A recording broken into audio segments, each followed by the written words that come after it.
Hello, welcome to this broadcast of Monster Kingdoms, are currently in crowdfunding a game. And I just need to mute Twitch, so I'm not hearing the echo of my voice coming back. Thanks everyone. Uh, Thanks for tuning in. And as I said, this is going to be our session 0 of Monster Kingdoms, which if you've not seen is currently in crowdfunding over on BackKit. We'll post the link for that in a moment.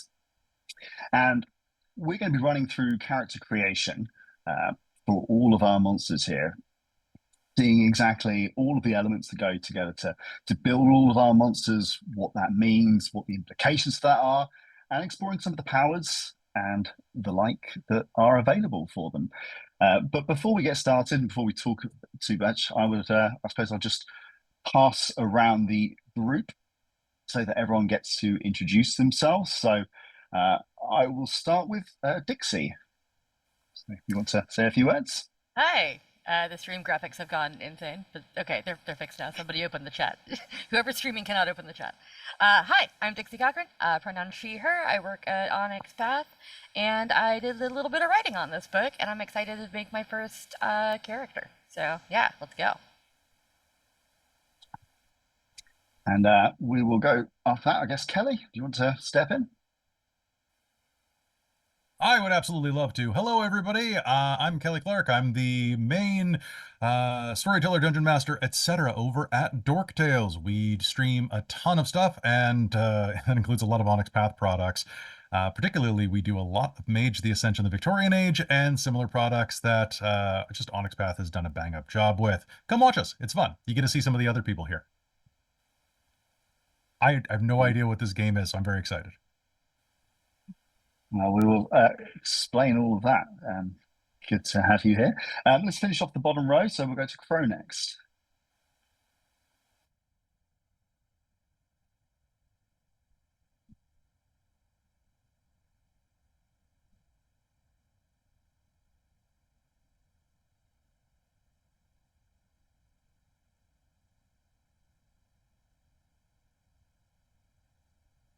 Perfect. So we will go to Cal next, in the top left. Hello, everybody. My name is Cal. I'm usually Neo Cal on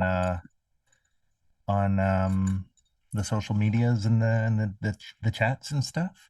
Let's see. I'm the tertiary dungeon master on Dork Tales. And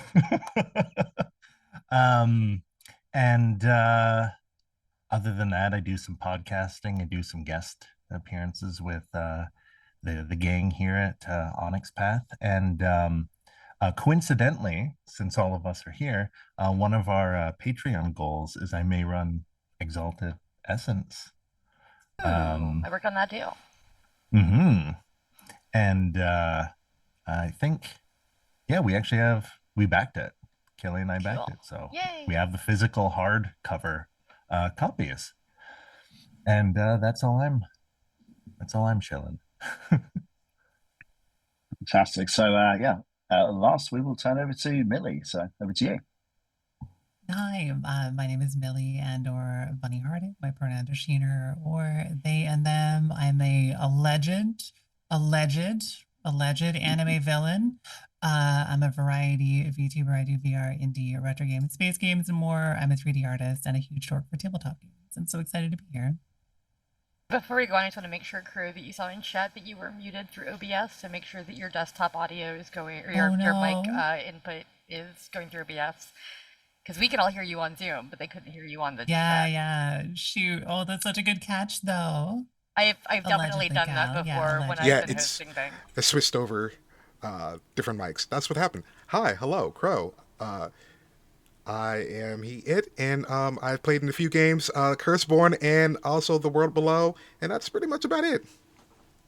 And now they can hear you! Yay! There was much rejoicing. This is why I watch the chat. Small For these flag. kind of issues, I always have the chat up, because I'm like, what if something crazy happens and I'm not watching Twitch? Yeah, can you imagine we go through character creation on a session 0 and we haven't been broadcasting at all the entire time. It's just us. We definitely had at least one lost Pathcast episode where the recording didn't work. And we were like, well, we talked for an hour and a half, but no one. We had a great time. Yeah, we have had a definitely blast. never Yeah. streamed for an entire It's hour always so myself after awkwardly coming doing back it from again. break. Really Yeah, distracted, I've completely silent the whole time. recorded It happens. one of the best vampire games for a podcast that I ever have, only to find we were using my laptop's onboard microphone rather no. than yeah.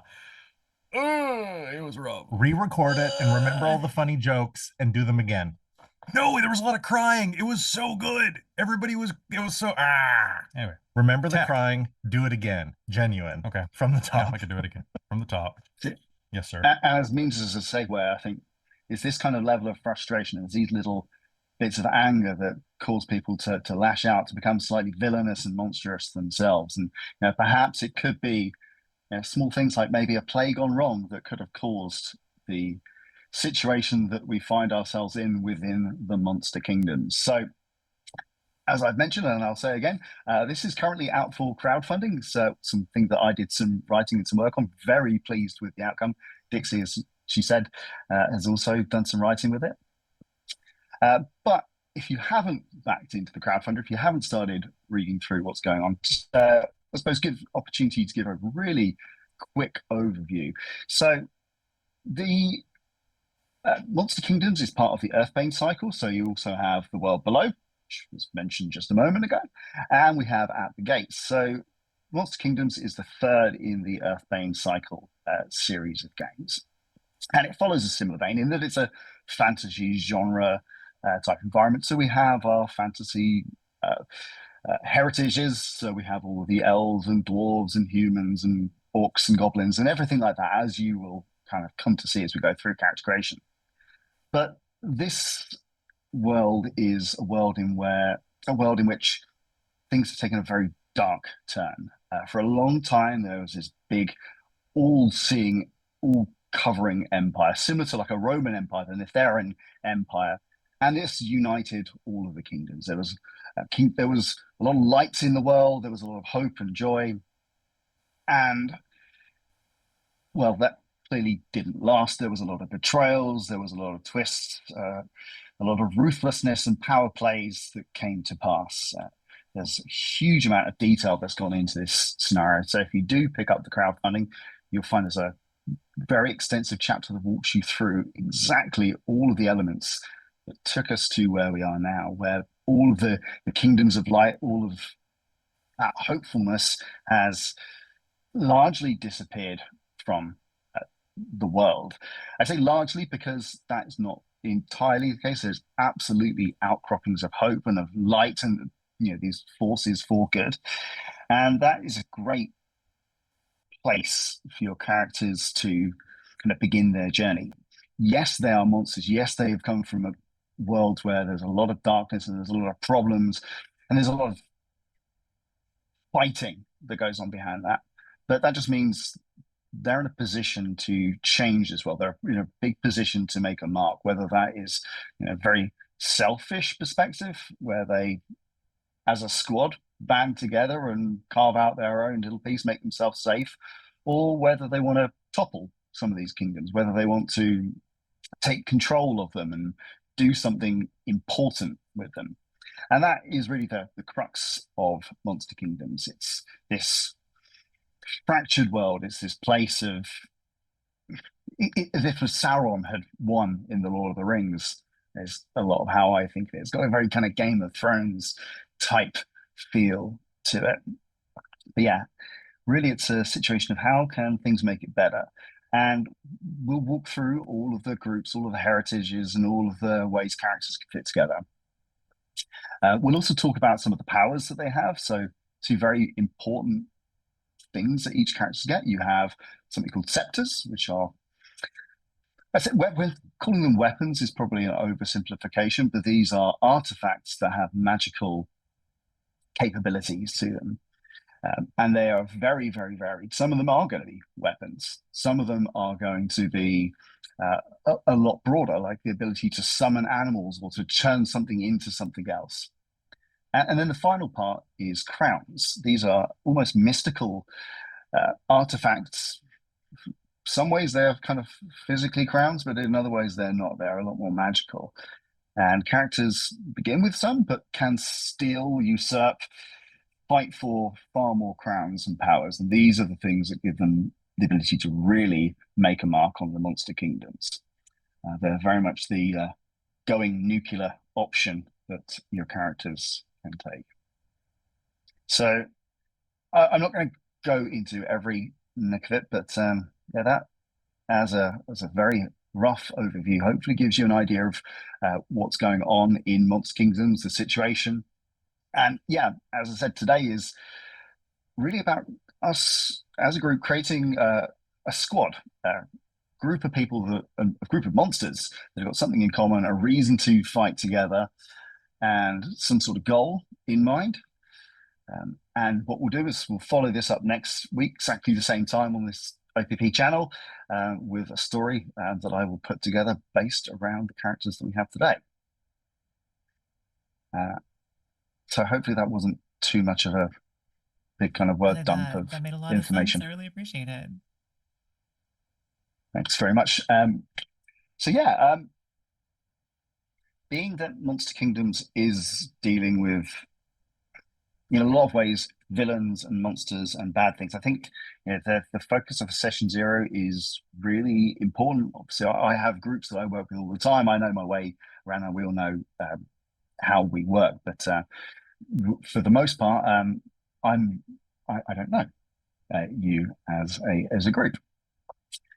So I think very important for me just to understand a bit about any red lines that we might have as a group. And I'm going to take some notes on anything that you want to make sure we avoid in there, things that are important that we steer clear of, anything like that. So I will open this one up to the forum, really. Anyone can shout out and we can start from there. I always say in any game that I don't want to deal with isms unless I'm punching them in the face. So, That's a good way of saying that. Yeah, if there's racism or homophobia or any of that stuff, that's fine if it's a villain and I get to punch them in the face. But past that, it's not fine. Light your straw men on fire. Let's do it. Let's go. Yeah. And I also personally don't do romance in games. There's not a lot of romance in Monster Kingdoms implied, so I don't think it's going to come up. What a monstrous romance. Well, that scratches one of my story ideas out. You could have a whole bad romance. Rah, rah, rah, rah. Yep. Yeah. Little monsters, get it? Doing a whole gaga thing. Yeah. Oh, I get it. I'd say like the typical no essay is probably the one I think we all agree on without even saying, but just to be the one who says it. Also, I just caught up on Twitch and have watched myself do the monster, so that was weird to see out of the corner of my eye. Kind of majestic, to be honest. Thank you. I did it for you. Aww. Yeah, I think for myself, all of my red lines outside of I think exactly what Dixie and Kelly have already said, it's just stuff related to the modern medical industry, which is likely not going to come up. That's probably not going to come up in Monster Kingdoms. Yeah. I think other than that stuff, I'm probably good. I like to think I'm an imaginative story guide, but I'm not sure I'm going to be able to shove that into my fantasy genre environment. We're not going to turn this into a modern Grey's Anatomy style hospital drama with medical stuff and romance everywhere. If we were running this over, say 5 or 6 sessions, perhaps. I might explode. But other than that, I'm sure this will be fine. No, I think we can. I'll take a note of it, but I can't imagine that I would have ever even thought of a story that could have covered those sorts of things. For my part, I suppose it's a good point for me to talk about what gets to me. So I really have 2 that I think are quite important for me. I have young children, so I'm certainly going to steer clear of any sort of situation involving children in any, especially if there's any sort of violence around them. And my one of my children has learning difficulties as well, so I would steer clear of anything related to areas like that. Those are kind of big buzz areas for me that I steer clear of. I feel like the second one is definitely covered in my isms situation to you. That's, if there's ableism, I want to punch it in the face if it exists. But because I also have learning difficulties as an autistic ADHD person, so it's I love punching people in the face, and they're dicks about that. But if you don't want to cover it, we shouldn't cover it. No, I'm a big fan of the isms accepted if you're punching them, because in a werewolf game I'm running, it's set during World War II, and it's werewolves running wild across France, killing Nazis, which is all kinds of fun. Yeah, I play a lot of modern horror games, and so if you take out like all of that stuff completely, sometimes it's hard to find a villain. So if you're allowed to punch them in the face, that's great. They do make for great villains, and it's a nice way to signpost certain things. But even then, you have to walk a pretty fine line of how you portray it. Oh yeah. No, perfect. Good news is, so far, all of these red lines are things that I wouldn't be touching in a game like this anyhow. Anything else? I have a weird one that keeps coming up in games that I'm in that I forgot about. I don't mind if you mention something or somebody vomiting, but please nobody make a vomit sound. Because it's come up like twice in my Curse of Strahd game that I'm playing in, when the characters keeps making like a fake vomit sound, and I'm like, could you please not make that noise around me, because it makes me want to puke. It's a weird red lines I didn't know I had till it came up twice in a game. No, I've come across a few other ones over the years that weren't things that, we've had conversations about red lines, and they didn't come up in there because they didn't even think about it until it happened in the game. Bugs is a big one that I find from general people as being a pretty big red line. No idea if I intend on doing anything bug-wise, but as I said, it's one that I hear about that people sometimes don't think about until there's a bug. Yeah, I don't want bugs in real life, but I don't mind them. I don't mind fictional bugs. I don't want bugs on me too. In real life, but that is the only like bug trigger I have. And the good news is, if bugs did turn up, you'd likely be punching them as well. So not if you're an elf. Elves love bugs. I like that on purpose. I was reading that. I like that. Was it Wednesday? Because I created my first Monster Kingdoms character this week. So I put the character sheet together and just wanted to see how I could put it all together. And I read the elves and I thought, I really like them. So the character became an elf, and you corrected my spelling. Yeah, because you wrote it in the World Below way. You made them an elf. In fairness, I have been writing some World Below recently, so I completely understand. I think that we've talked about the spelling in this a couple times while we were even linking the book, because it was like, do we want to go with the World Below spelling? Want to go with the spelling? But in the end, we opted for traditional fantasy spellings for all of those. So dwarves, elves, etc. Yeah. And I think it's all the better for it. So we'll jump into character creation part in the start. Is it worth me giving a brief overview of like things like the kingdoms, the heritages, doctrines, and stuff like that, so you've got some stuff in mind before we get to the concepts, or have you all read enough of it that you have some sort of concepts in mind? Dixie, I clearly know you know your stuff on this. Well, yeah, my favorite thing when I join games now is to fill in wherever anybody else doesn't take, because like I get to play so many games, I get to work on so many games that like I could make 8,000 concepts and enjoy all of them.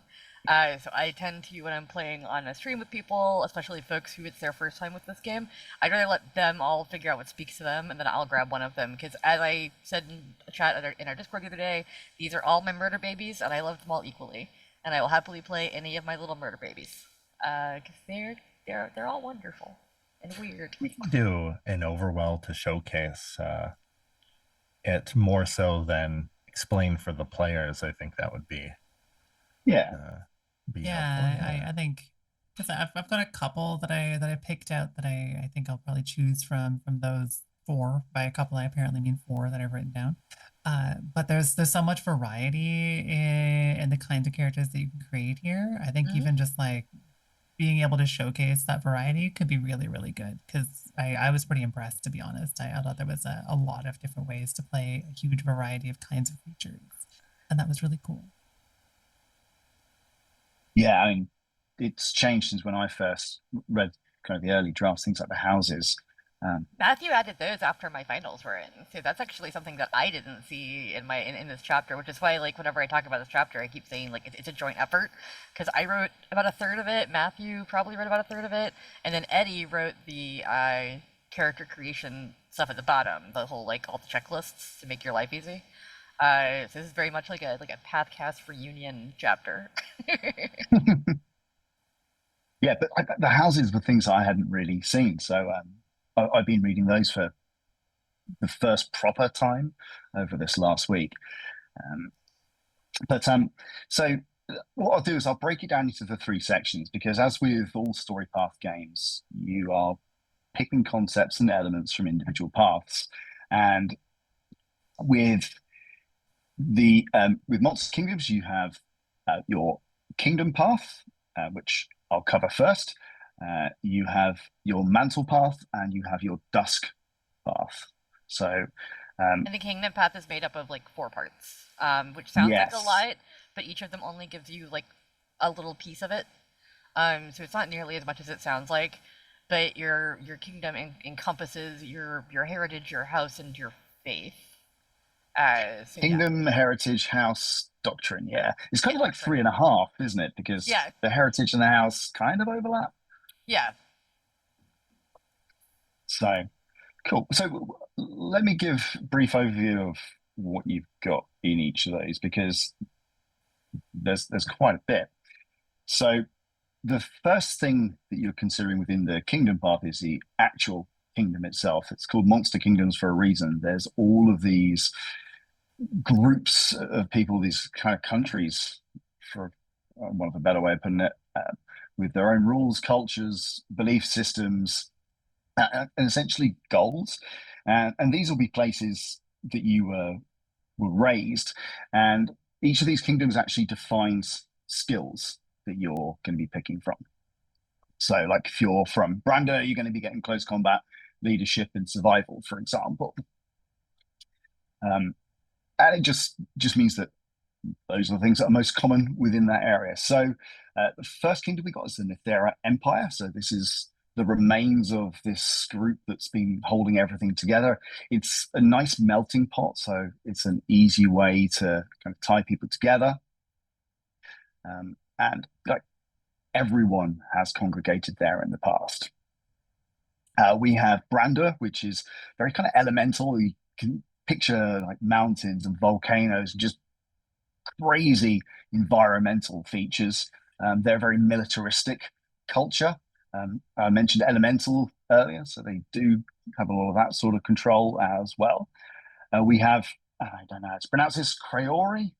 I'm sure Matthew is going to crucify me for that. But yeah, I think that we've all decided that we all say it differently.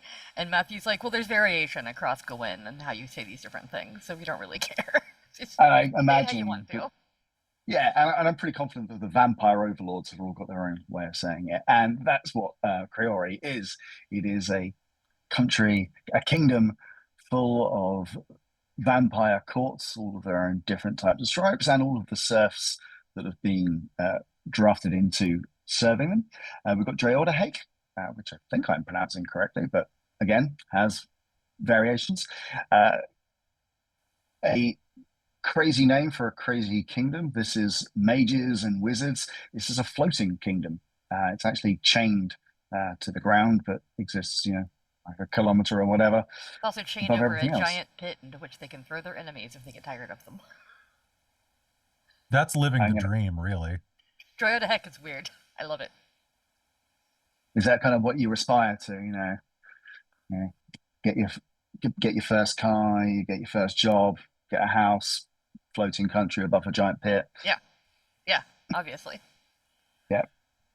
So next we have Dis, which is a kingdom full of wraiths and revenants and zombies. It's very much plague-ridden, and pretty much everyone there is dead. Not that stops them, because you can play ghosts and other types of monsters. Wraith in this game. Yeah. By the way, if you are playing wraiths, don't worry about, am I too ghostly? Can I interact with everything? All of the things have a kind of can still interact and work together. We've got Ion, which is a Fey kingdom. It fades in and out of existence. It just pops up wherever it decides it wants to be at that given moment. And they steal children. They do the classic changeling thing of we're going to raise you as our own and we're going to turn you into the same sort of wicked trickster that we are. Next, we've got Kush, which is more industrialized kingdom. Think kind of goblinoids and humans building weapons of war and smog-filled pits and everything like that. Pandemian, a kingdom full of chaos and whim and just general craziness. Got Kingdom of Scales, run by dragons. One that I think is worth paying particular attention to is the Kingdom of Shards. Very much a fallen kingdom, very broken, but this is the last holdout of the forces of light and forces of good. We've got Sulgazar, which is frankly one of my favorites. Very much a kind of a foresty woodland type environment, very naturalistic. But yeah, everything there wants to kill you. A lot of the wildlife and its emphasis on the wild, not so much on the life part of it. We've got Chin, or Zin, which has a bit of a history with summoning demons. They've managed to get rid of them all, but they are still a little bit, I think kind of Hellraiser is a little bit how I feel about that particular territory. Yeah, these are all horrible places to live. I want it to be very clear. These are all terrible places. Yeah, the Airbnb references for them are all 1 star. Nothing goes above that. So those are your kingdoms. I cut you off slightly at the end. I didn't mean to. You were saying the Wanderer's Road is also an option, which can mean you're kind of from all over. Like maybe your family traveled, maybe you don't really call any one kingdom your home. So that is your final option. And for people who have read some of the manuscript, maybe haven't gotten to this part yet, yes, that does mean there are 2 kingdoms and monster kingdoms you cannot be from. We have notes on that, and it's because they are such weird, horrible places that it would be really difficult to be from there. The Malignant Mind, where everybody is mind controlled, so how do you leave? And the Kingdom of Virat, where everything is basically a sentient disease that also wants to kill you. So those are good places for your characters to go eventually, but maybe not to be from. Yeah, and the keen-eared among you will see some connections with Virat, but Virat did do something. That's I mentioned Dis as the Kingdom of Death. There's a good reason everybody there is dead, and it's this giant plague. Oops. Yeah, so I suppose from a character creation perspective, the actual kingdom that you're from is a great place to start. We can talk about the heritages and the doctrines next, but what's everyone leaning towards? I'm going to leave you till last, Dixie, because I appreciate you said you're happy to I'll just play. I like everything I wrote. But yeah, I'm going to start with Millie, because you are to my right. Oh my goodness. So, I mean, I guess as is my unfortunate and accursed curse, is that reading through this, I have come up with like 4 ideas. But kingdom-wise, I think I'm leaning towards Kruor, or is it the Kingdom of Ion, the Fey one? Mm-hmm. Ion. Yeah. Yeah, both so very solid choices. Either vampire counts or Fey adventures. I love the kingdom that like fades in and out of reality. Ion seems really interesting. Go with that one then, if that's what you're drawn toward, it seems like. Yeah, but I also want to be vampire, maybe. You can play a vampire from Ion. I mean, I could play vampire. Or you could play a Feyborn from Kruore, or you could play a vampire who used to be a Feyborn who lives in Kruore. I will say the first 2 in my next list are Feyborn and vampires, so there is that. Well, mark both down on your character sheet and we can come back to them at the end and decide, because we still decide whether this is going to be like your major or your minor path. I'm quite a fan of there's an optional bit of ruling in the book that says actually pick everything as minor to start with and then layer on the major bit at the end. I really like that idea, because whenever I'm creating characters, I struggle to think which one do I like best at the start. Perfect. So Cal, you're also on the top row. So where are you leaning? No idea. Oh, where's the giant pit? That's under Droideheck.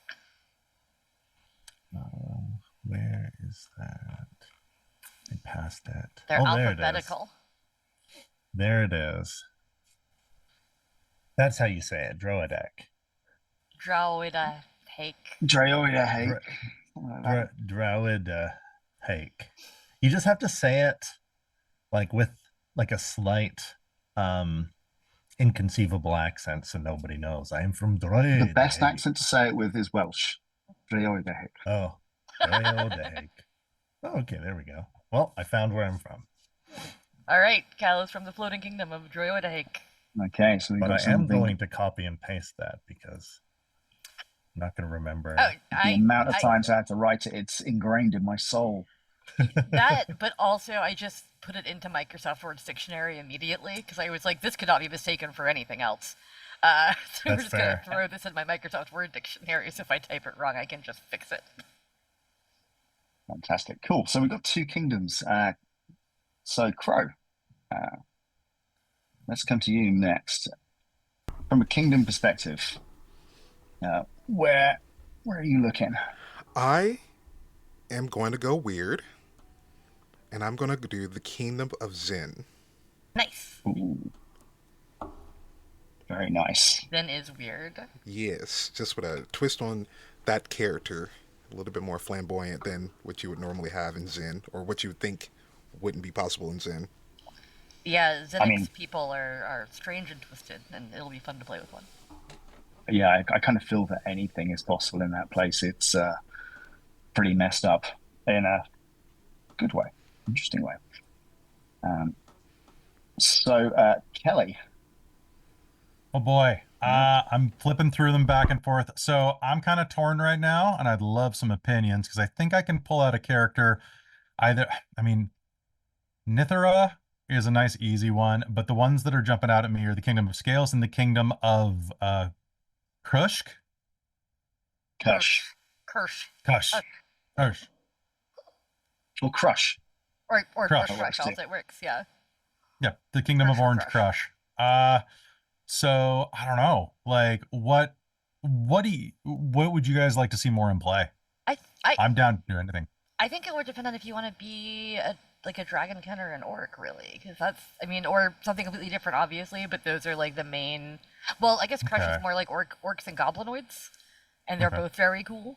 And most dragonkin come from scales, so it really just depends on if you want to what kind of character you're interested in playing of those main ones. So I've got to narrow it down to 4 lineages or 4 types. So you could also be anybody from anywhere, but generally nothing stopping you being a wraith from Kirsch.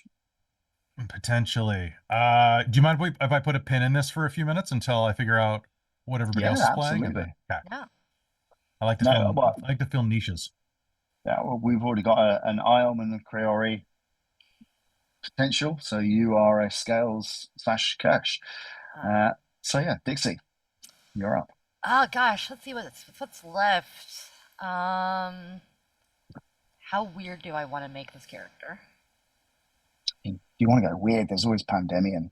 Yeah, I was originally thinking shards, but now I'm thinking I want to do Pandemion because they're strange and nobody picked them. Yeah, I almost did, but that's too close with my World Below character. I can see that. Yeah, let's do Pandemion and be from the. Is a Goblin King? There is a Goblin King. Dang, I just read that. Reports that they look a little bit like David Bowie. First of all, it's Bowie. Put some respect on his name. Second of all, I'll switch if you want, Cal. You could be from Pandemion if you want to.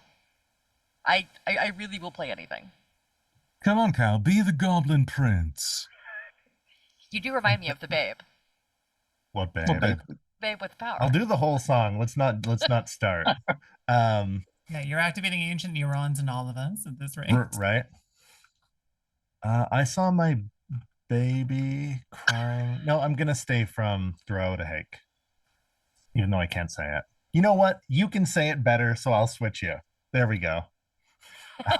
Well, I'm not going to be from Droid to Heck if you're going to take Pandemion. I'm going to do something else. Yeah. Oh, okay. Um, Yeah, I'll go Pandemion. do He do sold me on the Pandemion. Goblin It's King. fun. Let's see. And for well over a month, I thought it was Pandemonium. Oh, really? Yeah, it was only in my red lines that I realized that it was not. That's actually very funny, and I love that. Uh, I'm gonna do Brandor because I think Elementors are cool. And if I decide to switch this, I decide to switch this. We'll see what everybody else chooses. Well, being that we've kind of got some ideas of kingdoms, let's have a talk about the heritages that are available for us now. I want to stress this mainly for everyone who's listening in or watching this a bit later. We've talked about, oh yes, dragons come from scales and wraiths and vampires come from Kiori and Dis, but there's nothing that restricts you from any heritage from any culture. You can really mix and match everything you like. But I'll give everyone a quick run through of what we've got going on. So some of these are going to be pretty obvious and classic fantasy tropes. So we have dwarves, exactly as you would expect, although the houses give some really nice variations on what it means to be a dwarf or an elf or a fae. We've got our dragonkin, elementals. We have elves, faeborn, which I was very fascinated to read through recently. They're a really interesting group. I made them look real weird. They do look really weird. I was not expecting it. I wanted to go back to elves. I wanted to go to the fae as uncanny versus as fairies. I feel like too often they're like, oh, the fairies, they're pretty, and I'm like, no, the fairies are fucking strange. Like, I think a lot of times people think fae, and they basically think small elves. In a lot of ways. I think of the like old school like she of like Celtic myth and how they were unknowable. And that absolutely comes across because, like I said, was not what I was expecting. So after our Faeborn, we have the Fiends. So these are kind of the remaining bloodline of demons and devils that have populated this world. Yeah, they're tiefling adjacent if you're have played D&D, so they can have, you know, forked tongues and horns and digitigrade legs and things like that. All that good stuff. And we do have a flip side to that. So we have the Forlorn, which are angelic type creatures, or fallen angels, or however you really want to style them. But again, mixed in with whatever other race they happen to be. We've got our goblinoids, which have a pretty wide range of looks and feels to them. Of course, we've got humans. No fantasy game would be complete without them. We have our orcs. We got shapeshifters, so you can come from various different things. It's not just werewolves, it's any type of beast and creature that you can go to. We got vampires and we have wraiths. So a pretty big mix in there. And I think, you know, certainly when we get to like looking through the edges and everything, you see how you can really flavor a lot of these things. So yeah, I'm a wraith, but I'm only slightly dead.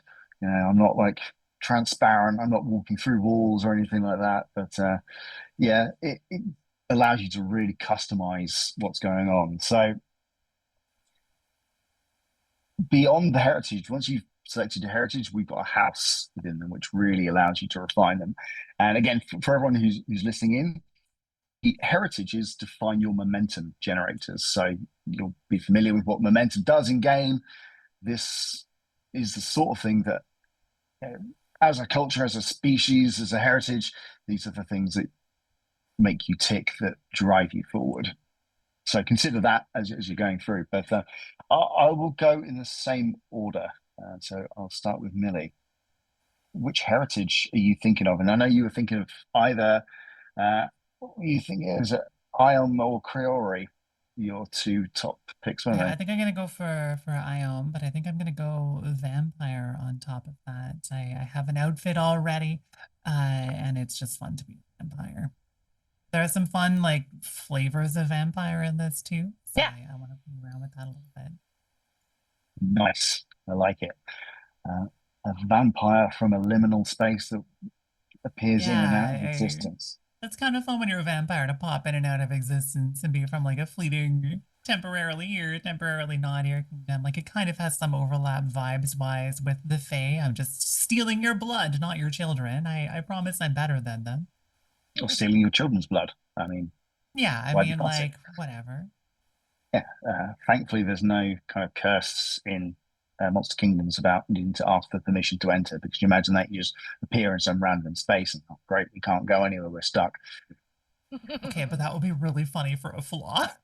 We'll put it in the player's guide. Hello, can I have permission to leave this barrel, please? Cool. Cal, I think you were next.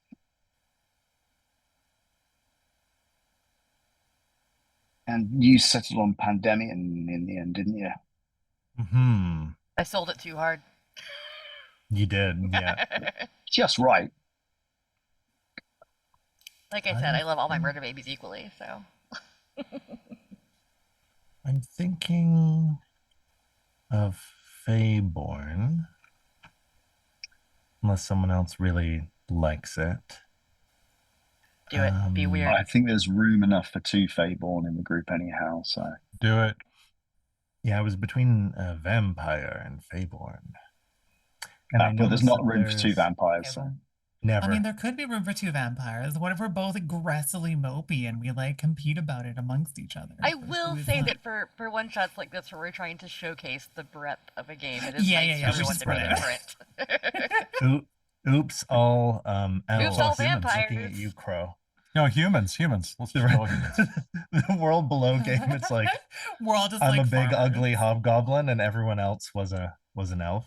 In the one I played, I was a snake. Heck yeah. I like the anticipation. Oh, and I noticed that there's different like there are different houses or different types. Yeah. I was figuring we'd go through the heritages and then look at those, just because there's so many of them. Let's do the heritage There's first. a ton. Yeah. There are, yeah. So Feyborn. That's Cool. what I'm going with. Right. So Crow. You.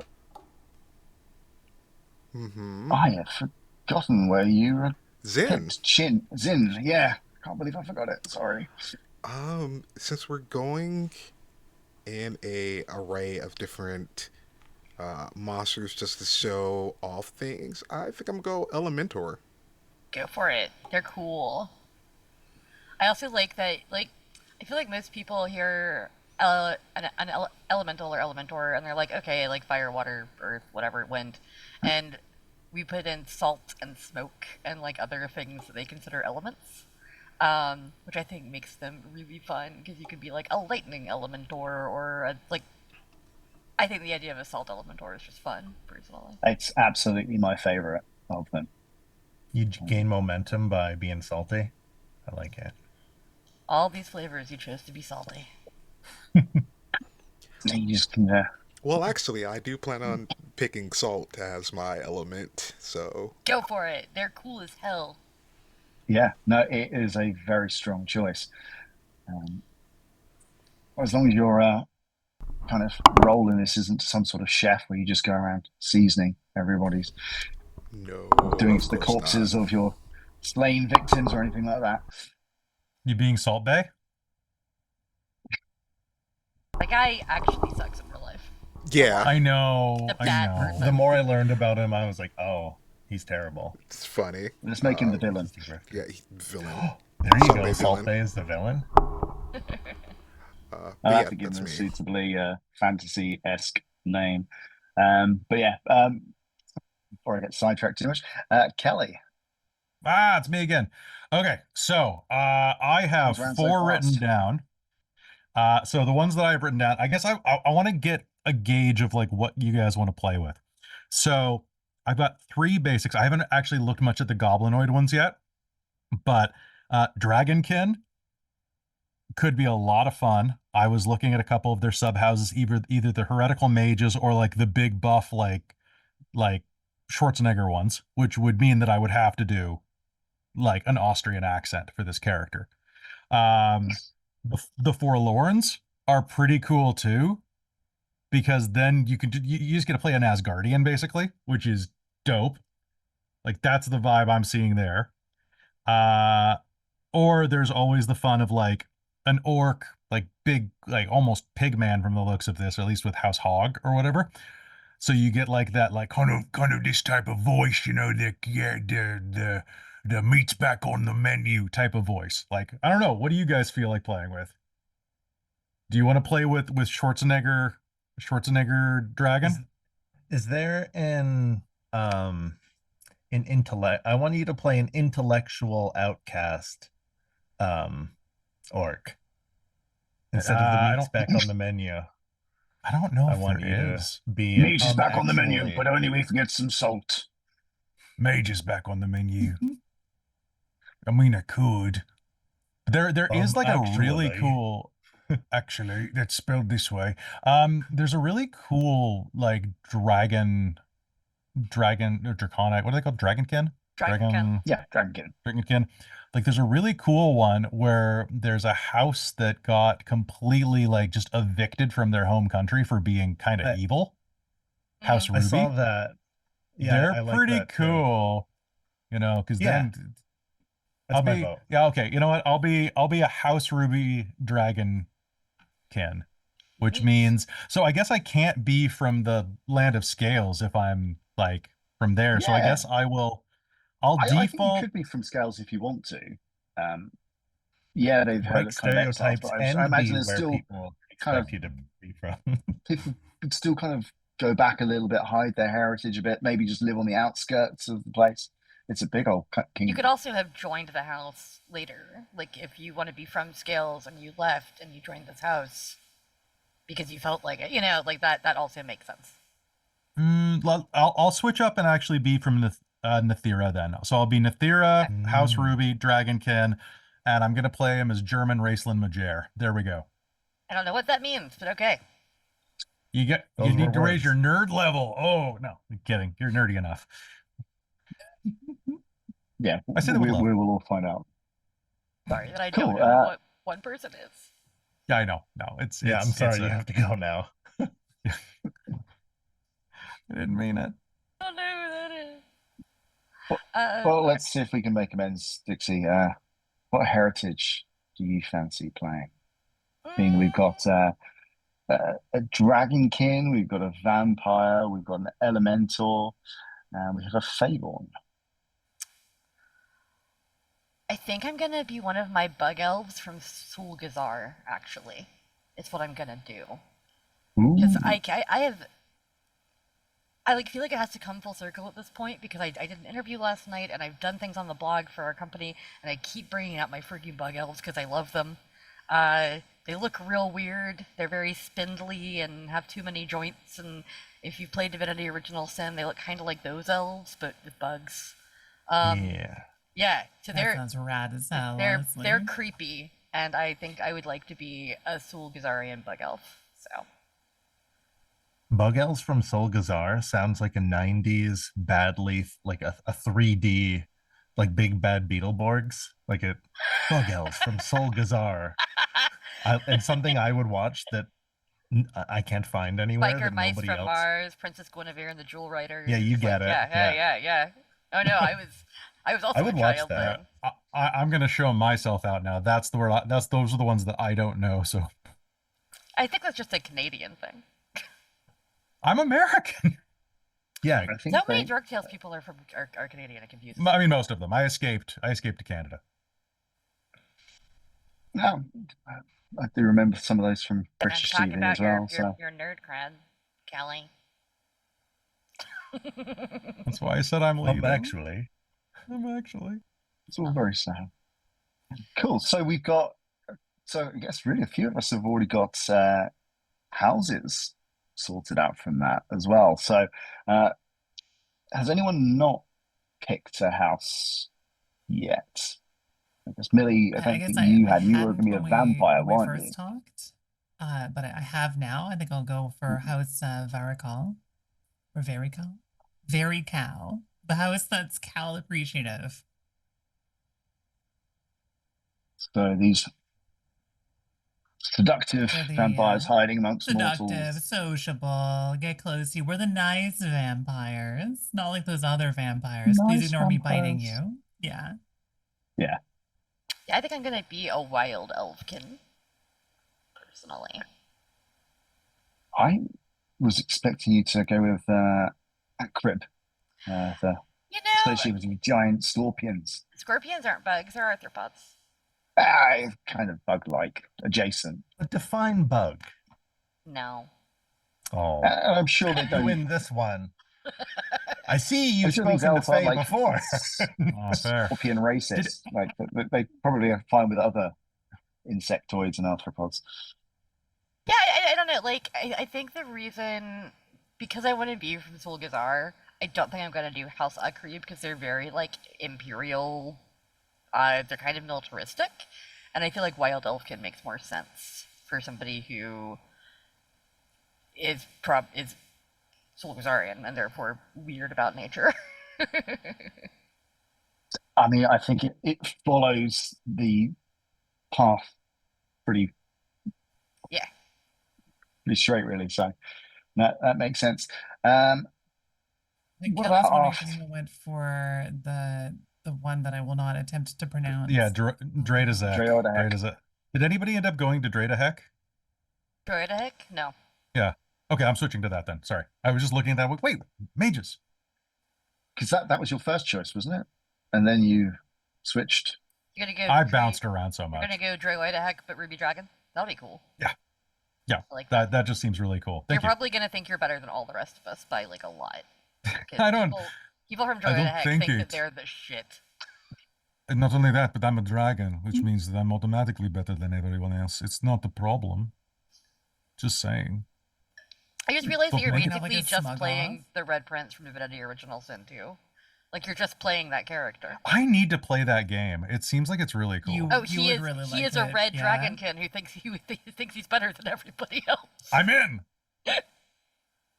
He's I a think great the character. first original Divinity Sin has like its place in my heart. I think 2 is the better game. But Yeah. gosh, DOS2 is so gosh, yeah, good. it's a fun setting. I think you'd really like it. You can see the groundwork almost more expansive before they went on to make BG3. Oh, Thank you, I can see all of I'll our play through it characters with you. starting to come together, a bit of personality. One thing we don't have is a house for our resident in Fayborn, however. So Mhm. maybe I'll kind of give a couple of examples for everyone listening in on some of the houses, the Fayborn, because these I wasn't expecting, and these are great. So for everyone listening in, we got 1, 2, 3, 4, 5 houses for the Fayborn. So we have House Dream, who are sweet and perfectly formed, but murderous killers and thieves who you wouldn't trust with anything. I think this has got to be one of my favorites. We've got House Nightmare. And my note for this is pure unmitigated depravity with claws, fangs, and hungry stares. But yeah, these, if you want to create a Fayborn that looks absolutely horrifying, House Nightmare is the way to go. We've got Tallowcatch, which very, I would say, kind of a martial, very kind of fighting type house. But I love the description of them with their waxy skin and brittle hair and almost kind of translucent and just wanting to win and beat everything. And then we got House Wandort or Wandout, who are much more obsessed with trinkets and treasures and magical artifacts, wear leather masks, which I think is a very cool look. And then finally, you got the Lost Children, which are the things that have been abducted by the Fae, brought into their particular kingdom, raised as one of their own. And realistically, there's no reason why someone who's been abducted couldn't be from Nightmare or Dream or whatever, but I suppose they're a little bit more distant. But yeah, so you can see, from anyone listening in, that's quite a lot of range that you would get from the houses. And each of these houses, in terms of what it gives you as a character, firstly, it defines where your attribute strength lies. but you also get something really cool called an infamy trait. And these are essentially areas where that particular group excel. So we have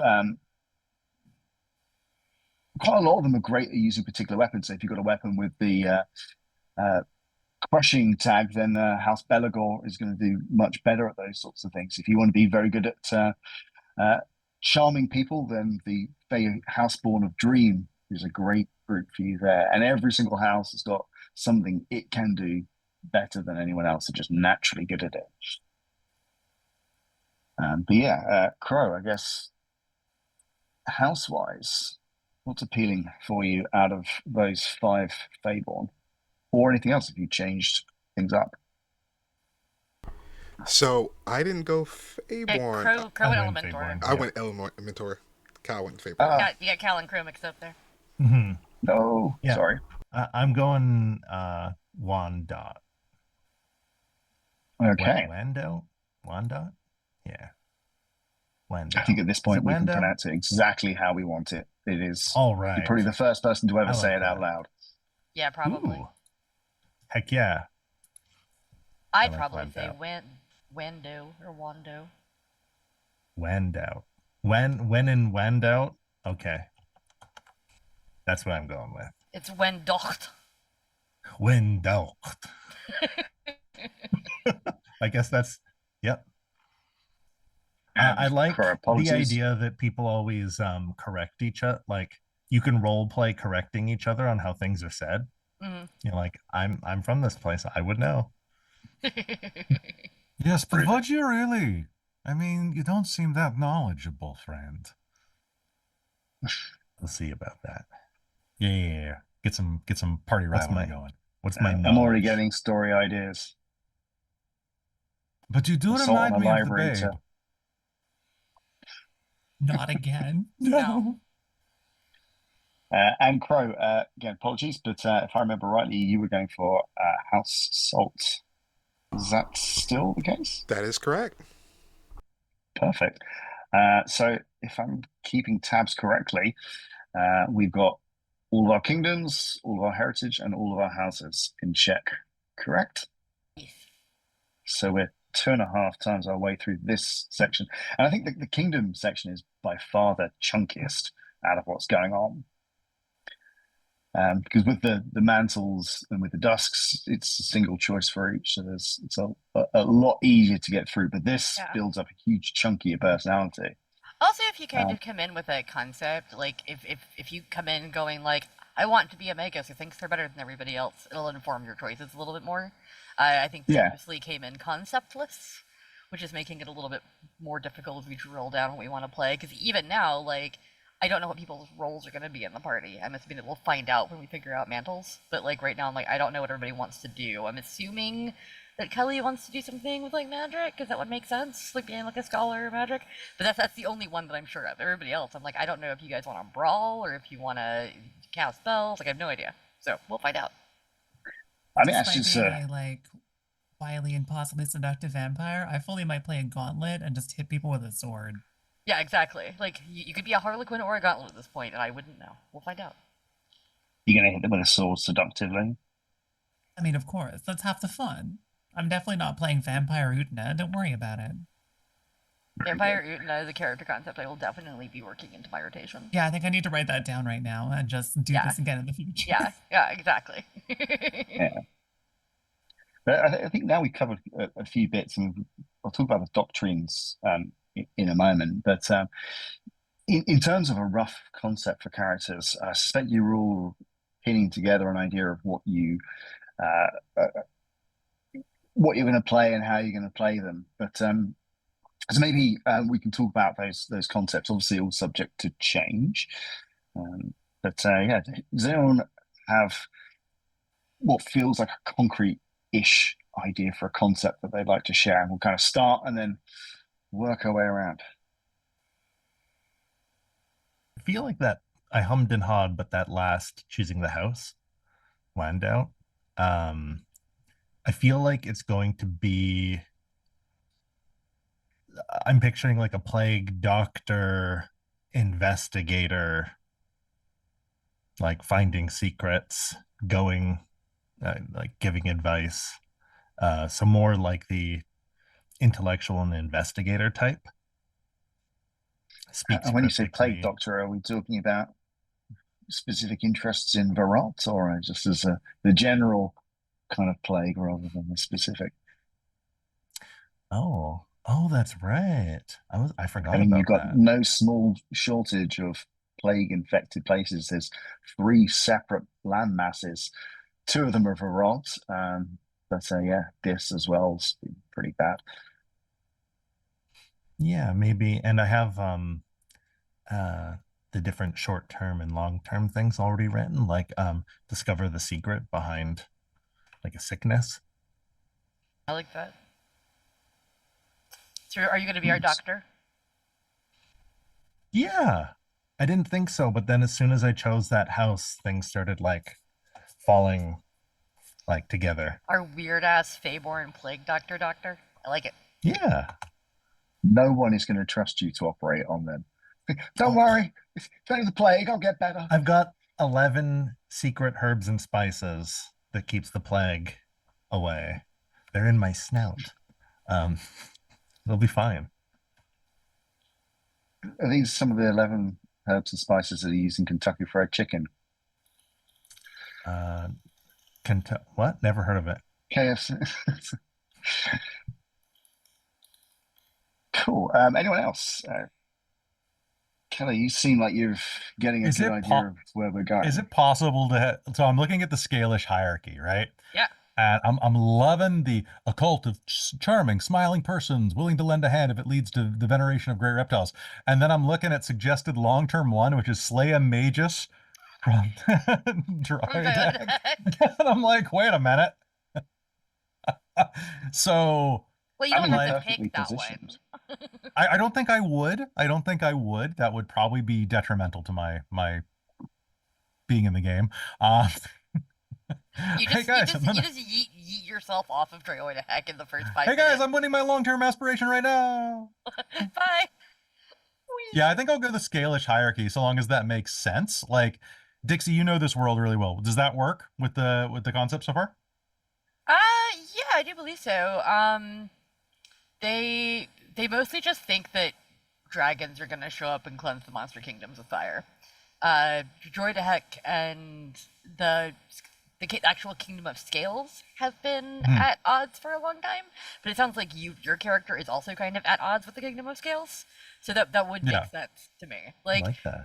the reason that some of the from long House Ruby, yeah, like the idea of you being exiled from the kingdom of scales and ending up in Dreodahek, like I can see the idea of someone who's probably a little bit bitter about where they are, almost wants to fight their way back home. It's like, well, you know, Unless he hates his I want to home. be back in the kingdom of hell. I love the idea of dragons. I want to be with my people. So yeah, I'm actually going to get a bit of revenge on this place. Actually, this is my ticket back. Okay, I like it. Let's do it. Scalish hierarchy it is. Cool. Dixie, how are you? What are you leaning towards as a concept? Well, I'm thinking that I'll probably end up just leaning into the Zulgazar of it all and doing old ways as my doctrine. Which means I'm probably going to be a burn it all down type character. I get the feeling that she's just going to end up being strange at the end of the day. I don't have like a solid Concept. like where she Strange. fits in, but like probably some kind of guerrilla fighter, maybe when we get down to mantles, maybe Rootwinder or one of the other kind of weird fightery ones. But yeah, like this is probably just going to be like an anarchist of a character, I think, as I'm getting here. I think the idea of a kind of a guerrilla warfighter from a place like that fits in pretty well. Yeah. Cool. So Millie, our vampire slayer, not vampire slayer, but I mean, vampire, slayer. I was sort of pondering that part. But yeah, I mean, I do feel like doctrine-wise, I might go for mastery of the forum because it feels pretty broad, and it definitely leads to, you know, like encouraging physically weak people to take risks and showcase their strength and possibly risk their horrible demise or what have you. I feel concept-wise, I think that this is someone who has spent most of their life and or unlife sort of in like the lap of decadence where they've had everything right and they've sort of had this worldview of like I deserve all of these things and all of these people are food, but I'm being very nice to them, I'm better than the other ones. But that I think something recently, at least in their time scale of recently, has set them off. Like there's something that they've really latched onto that they believe in, that they have a cause now. I think that the cause is new to them. So I think I'd probably even take Gauntlet as like a minor path, but in their heart it's a major path. They're like they're going in that direction really hard, but they're kind of new to it. So I think Vampire Utna feels pretty on point for those who know that dorky anime. For someone who like, you know, just got the Black Rose, I guess, and is not the best sword fighter in the world, but sure thinks that they are. I can almost see your character and Kelly's character having this some similarities in their how they see their position in the world. Like, yes, we are better than everyone else. Absolutely. The moment either of us get punched in the face, we're gonna have a mental breakdown. I will plan that for scene one. That sounds like a great way to Please kick do. off I'll our put that game. in my short-term goal. In Hang on, media get res. punched in the face. Welcome to this game. So, Millie, you've been punched in the face. What do you do? Cry about it. Cool. Crow. Okay, so reading. Concept side of things. Where are we going? Sorry, went hyperfocus for just a moment. So I was like, okay, Zen, we're at Elementor Assault. Let's go a little bit more. Let's go a little bit more Saboteur, because I can see that both of them very bitter, are not looking for the best in people. Probably is just poking at your worst everything from worst fears to like, you know, I know about that parking ticket that you didn't pay, but you told your boyfriend that you paid it, but he's going to find out about that bill in about 3 months and when you get that warrant. Like something like that, like that would be the character, but built like someone from Love Island, like a Love Island contestant that is a whole saboteur. Just I love someone that. who's kind of pure. Can Your you best describe friend, what but that chaos means in the for those mix. of us who don't know anything about Love Island? Oh, sorry. So, Bombshell. Okay, so you get. Okay. Wow. Sorry, I don't. I forgot the niche. I forgot which niche I'm with. Okay, so basically, think about like you have five elves from D&D, and all of them are paired up as a couple. But then it's just like, hey, we now have a bombshell, which is four sexy tieflings who are coming here to ruin your relationships, and you're trying to pair off with each other and win like a whole bunch of money, but like no one really cares about that. They just care about the drama of like someone sabotaging the relationship, and then someone becomes the villain and the bad guy. And basically, he's the reality TV bad guy who's just like, hey guys, I'm actually a nice person, but you don't like me. This is a tangent. Are you telling me that that entire show is about home wrecking and cheating, and people watch it? Yes, but no, but yes, but not really. That's disgusting. Okay, anyway, sorry. There's like 8 different shows. It comes from the UK. Yeah, no, I know. I see ads for it. What did you send us, UK? Take it back. It's Don't evil. blame me. I had nothing to do with it. It is evil, and I'm just like, that's why a did perfect we get character. that before a good version of Taskmaster? Exactly. Why do I have to watch Taskmaster on YouTube? It's revenge. It's revenge. It's revenge for Anyway. everything. Yes. Yeah. Yeah. So okay. Sorry, I am vaguely aware that Love Island exists. That's where I'm it at. is So- just beautiful people on a beach. So coming getting back, off, and that's about it. Saboteur, Elementor, very sweet to the party, but at the same time, he just looks at the other party like, and you tell me how to sabotage this, and then we can get started. Okay. Mine just says Cool. chaos agent under concept, so I think that's what I'm going with. Every party needs somebody who will just throw a Molotov cocktail at the problem, and I think that's what I'm doing. I think my elf is going to be the Jason of this group. And I will cheer you on every single time. Whenever I have a problem, I just throw a Molotov at it, and then boom, whole different problem. Different problem. So, have we covered everyone's concepts there? I went in a different order then, so I've lost my place. We were talking concepts and doctrines kind of at the same time. Did anybody not Yeah, take a we were. doctrine? Well, let me just talk through the doctrines again, just for anyone listening in, because quicker. There's only 6 doctrines, and this is essentially Well, like technically, there's a million of them. yeah, 6 detailed and available for characters. So, I guess the big one for the people of the Mox Kingdoms is going to be the All Faith. So this is the kind of church that would regard the emperors and rulers of the Netherian Empire as saints and gods themselves. So worshipping that empire. We have Cognition's Grace, which is the pursuit of knowledge, considering that information itself and libraries and everything like that is holy in itself. We've got the Catechistrix, which originates in the kingdom of Sin. And it's really fun to say. I have no idea if I think I'm pronouncing it correctly. Yeah, definitely. Yeah. It's just fun to say. It feels like one of these big words that you think, am I getting it right?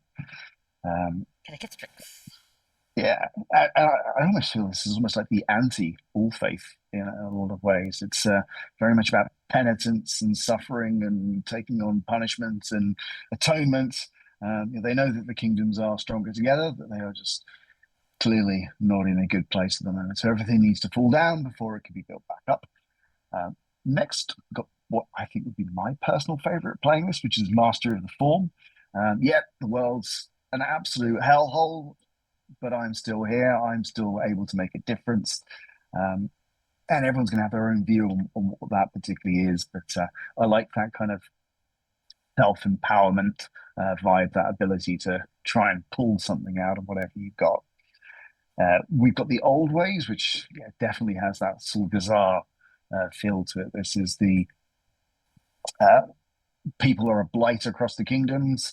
And if you can't live in harmony with nature and spirituality and everything like that, then, well, you are not going to do particularly well. It's going back to some of the earlier parts. And then finally, we touched on it earlier, we've got the Scalish hierarchy. Actually, it's not the Netherian emperors that are the gods, it's dragons. And they're going to come and take back their rightful place as rulers of the empire, eventually. Price. So yeah, those are the doctrines. So Kelly, you were going Scalish hierarchy, correct? Dixie, That is you're on correct. Old Ways. I'm right. Yep. What about Millie? Is any one of these calling out to you? Oh, I went for think you said form. Mastery of the Form? You did. Yep. Good, solid choice. Cal. Cognition's Grace. That makes perfect sense for your Plague Doctor character. Yeah. It's absolute shooing. I had to ask, even though I knew what the answer was. And finally, Crow. Let me see. Which one have we not picked? The All Faith and the Catechistrix, which are the two kind of biggest ones, actually. So the All Faith preach that the Netherian emperors are essentially gods, like the ones going back. That's what they worship. And the Catechistrix are like, nah. Okay. Which one would fit with this party a little bit better? It really depends on what you want to play. I don't think it matters. I don't think anybody's going to be, like, insulted. The All Faith versus the Scales would be the most contentious. But it wouldn't be that big of a deal, especially because we're playing a one-shot, so it's like an ongoing thing. So whichever one you want to do. I'll go Catastric. Catastrix. Catechistrix. Cacastrix. Catechistrix. Cataskistric. Okay, got it. It is annoying, but once you get it, you get it. It's like kiss tricks. Catakistric. Got it. Yeah. Throw it together. Yeah. But and I think the key thing is the doctrines influence your ambitions. So it gives you a bunch of examples of things that make sense for that doctrine, but none of them are nailed down, right? You can read through every single one of those and go, no, I don't like those ambitions. I'm going to pick something else. But it just pushes you in the right sort of direction. So catechistrix, for example, is healing people, providing mercy, establishing torture chambers, interrogating people, that good stuff. So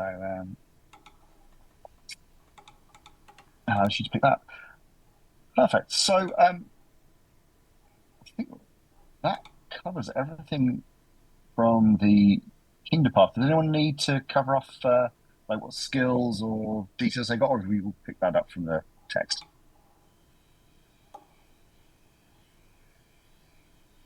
I Take did that not know we were silence as- choosing that at that point. Yeah, it comes with it. We will tell you how many dots to put in things once we get to the later step of this. But I usually mark next to it like your kingdom comes with 3 skills, and I just put a little K in the box next to the 3 kingdom skills, so I know which ones Yeah. are my kingdom skills. And then we'll do the same for mantle and dusk. I've got them all summarized in front so I can read them out super quick for you if you want. Because, yeah, this is definitely where we're going to be starting to put dots down because we know what we've got and then we can pick it out. So if anyone hasn't noted down the skills, if you want to shout out your kingdom, I will read off what skills are associated to it and then everything else.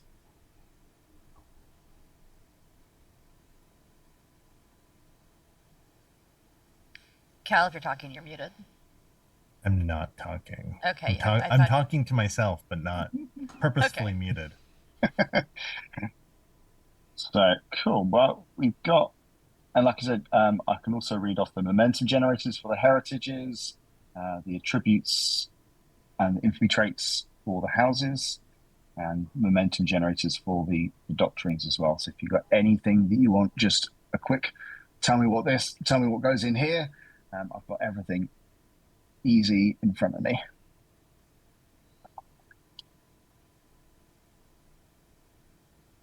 But once you have that, do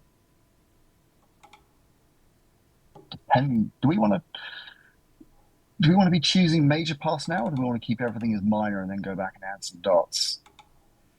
I don't like choosing my major path until I see the mantles and dusks personally. That's just how I would feel about it if I were playing. I'm exactly the same. So if we keep everything as minor at the moment, so those 3 skills, you can assign 3 dots to those skills in any order you want. Attributes wise, it tells you against each of your houses where they go.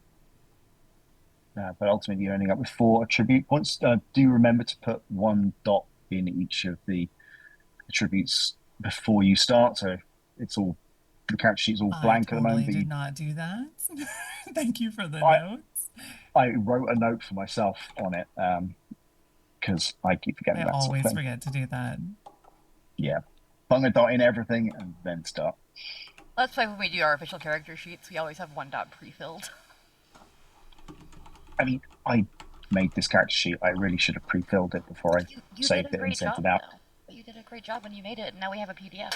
And we wouldn't have had one until after the book was made otherwise. So I will eventually save it with the dots in because it's like a 2-minute job.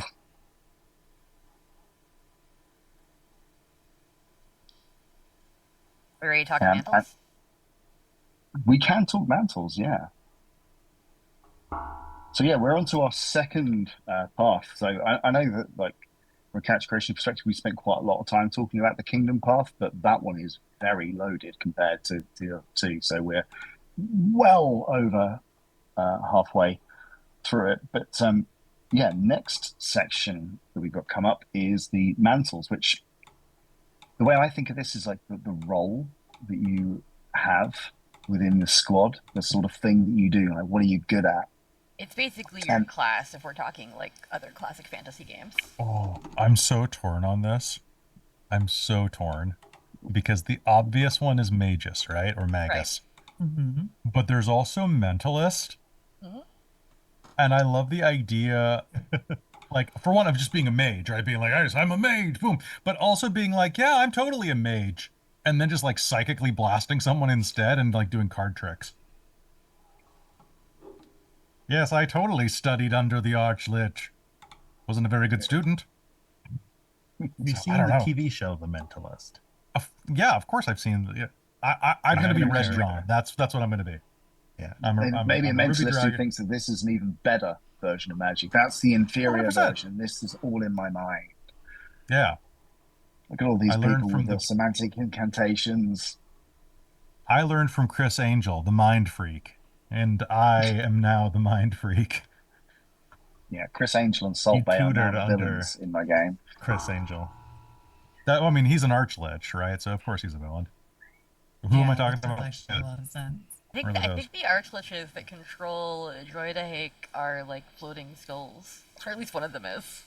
They're all Man, weird. that's so. Oh, that's so stylish. Yeah, they're very cool. I like the idea that they still have cloaks, though. Maybe, yeah. Just like a skull cloak. Would it be a Very cloak or would it be a veil at that point? A train? A train, maybe? Veil? I don't know. Anyway, Now I'm picturing a drop off. train that floats through the sky, but the front of it is just a skull. Can like that be Thomas a the Tank Kind of Engine, a but very grim goth. Thomas the Tank Engine. Yeah, goth Thomas the Tank Engine. cross with Some kind of Lich Polar Express just takes you somewhere you don't come back Lich from. Polar Express? Yeah, well, he goes to the Elven Kingdoms because all of those faces are super uncanny. I call it the Polar Yeah. Hexpress. Oh, Very good. I like Okay, it. that's quite good. That's quite good. Very quick. Does anybody else have a mantle that they're looking at already? Because it sounds like Kelly has two. Well, let me give a list of the mantles again, because we've got, I suppose we have people listening, because we've got 9 mantles. And again, these are your classes, your roles. So you've got your cultists. So these are people who I guess are very attached to their particular faith, their belief system, and magic has much more divine flavor for them. They're priests, basically. Yeah. Yeah. Our Slash clerics. executioners, Mhm. who I guess probably easiest analog for those would be assassins. Yep. Just, yeah, any sort of killers. Nice art of a quiet death. Next, you've got your gauntlets, very much soldiers, fighters in that sort of way. These are kind of heavily armored type people, very well trained. Your goldsmen, very much kind of traders, people who are out for money and profit and what's in it for me. Next, what generally always ends up being one of my favorite type of roles is the Harlequin. The performers, anyone a little bit kind of loud and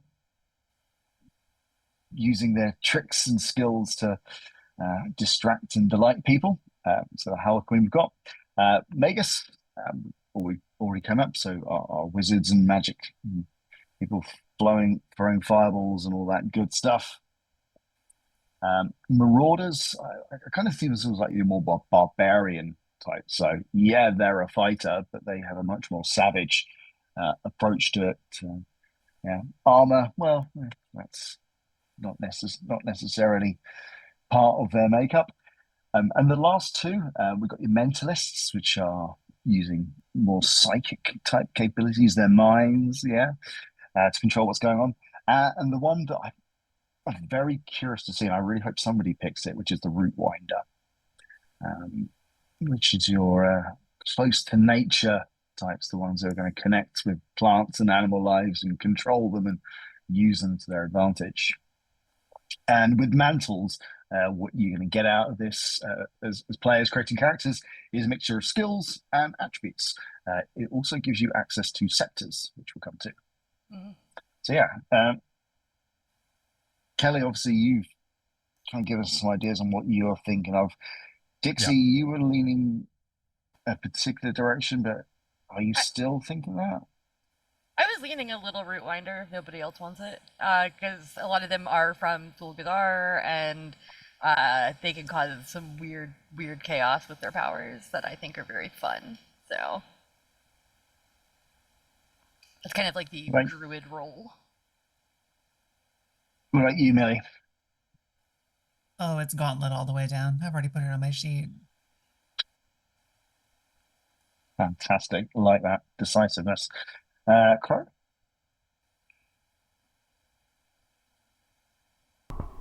You know what? I am gonna go weird, and I'm gonna go Harley Quinn. I like Nice. I really like that actually. a salty Harlequin. Feels very appropriate from what I'm kind of expecting for this character so far.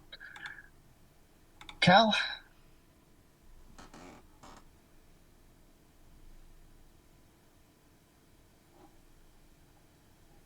Oh, you're muted. I went ahead to dusk. Where? 1 second. So we are on mantles. So you've got cultist, executioners, gauntlet, cultist. goldsman, Cultist? cultist. That makes sense for your, yeah. Yeah, It was the first one, and I was like, oh, well, I'll just write that down now. it's a sign, which is very appropriate for a cultist, actually. Yeah. Seeing things yeah. like that as signs. I saw the sign. And So Kelly, did you make your choice between your two? Yeah, I was waiting to see everybody else with this, but what is the difference on the back end between the two of them? Like, is there much in the way of like the way the powers work, You're or going to get access to different scepters depending on what they are, which will do different things. And I think some, yeah, but can you light people on fire using mentalism? Okay, mages. I think so. Let's see. What can you do? What can you do? I would need to look through. Grapple people. You can slow stuff. You can hit Oh. them real hard with thunderous denial. Thunderclap. Okay. Do You can you guys use the mask do you guys of vicious mockery against them. do you guys want fireballs or force crushes? It's up to you, man. It's your character. Oh man, mentalist. Let's do it. I want to be Dragon Darth Vader. Mentalist. Mentalist. Okay. Which means, Dixie, you're open for Rootwinder if that's Yeah. the way you want to go. I am gonna do that because rootwinders are weird and I love them. Perfect. So again, in terms of your character sheets, we'll keep it all as the minor path for the moment. So yeah, you note down your 3 particular skills. You're going to get 3 dots to put across those. And again, look at the attributes that you get for those as well.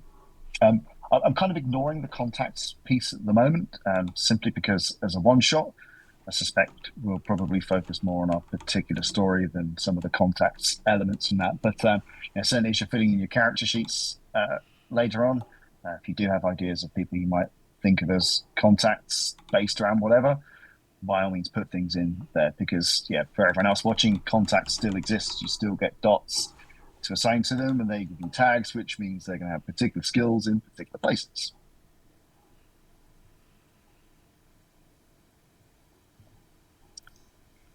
Cool, which leaves us with one kind of major part, but then we get into the nitty gritty of what all of this gives us with the edges and the scepters and the crowns. But we're allowed to the last part of the path, which is dusks, which is essentially like what drives you, what's your philosophy in life. And we have 7 individual dusks.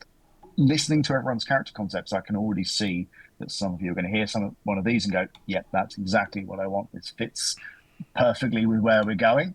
But again, for everyone else listening in, there's 7 dusks we have. The first one is acquisition. And this is, your typical selfish profiteer. What's in it for me? What can I get? How can I turn a profit out of this? And profit, of course, is going to have different implications for different people. We have darkness. These are the people who do kind of want to spread a little bit of misery. They want to take hope and push it from wherever it happens to exist.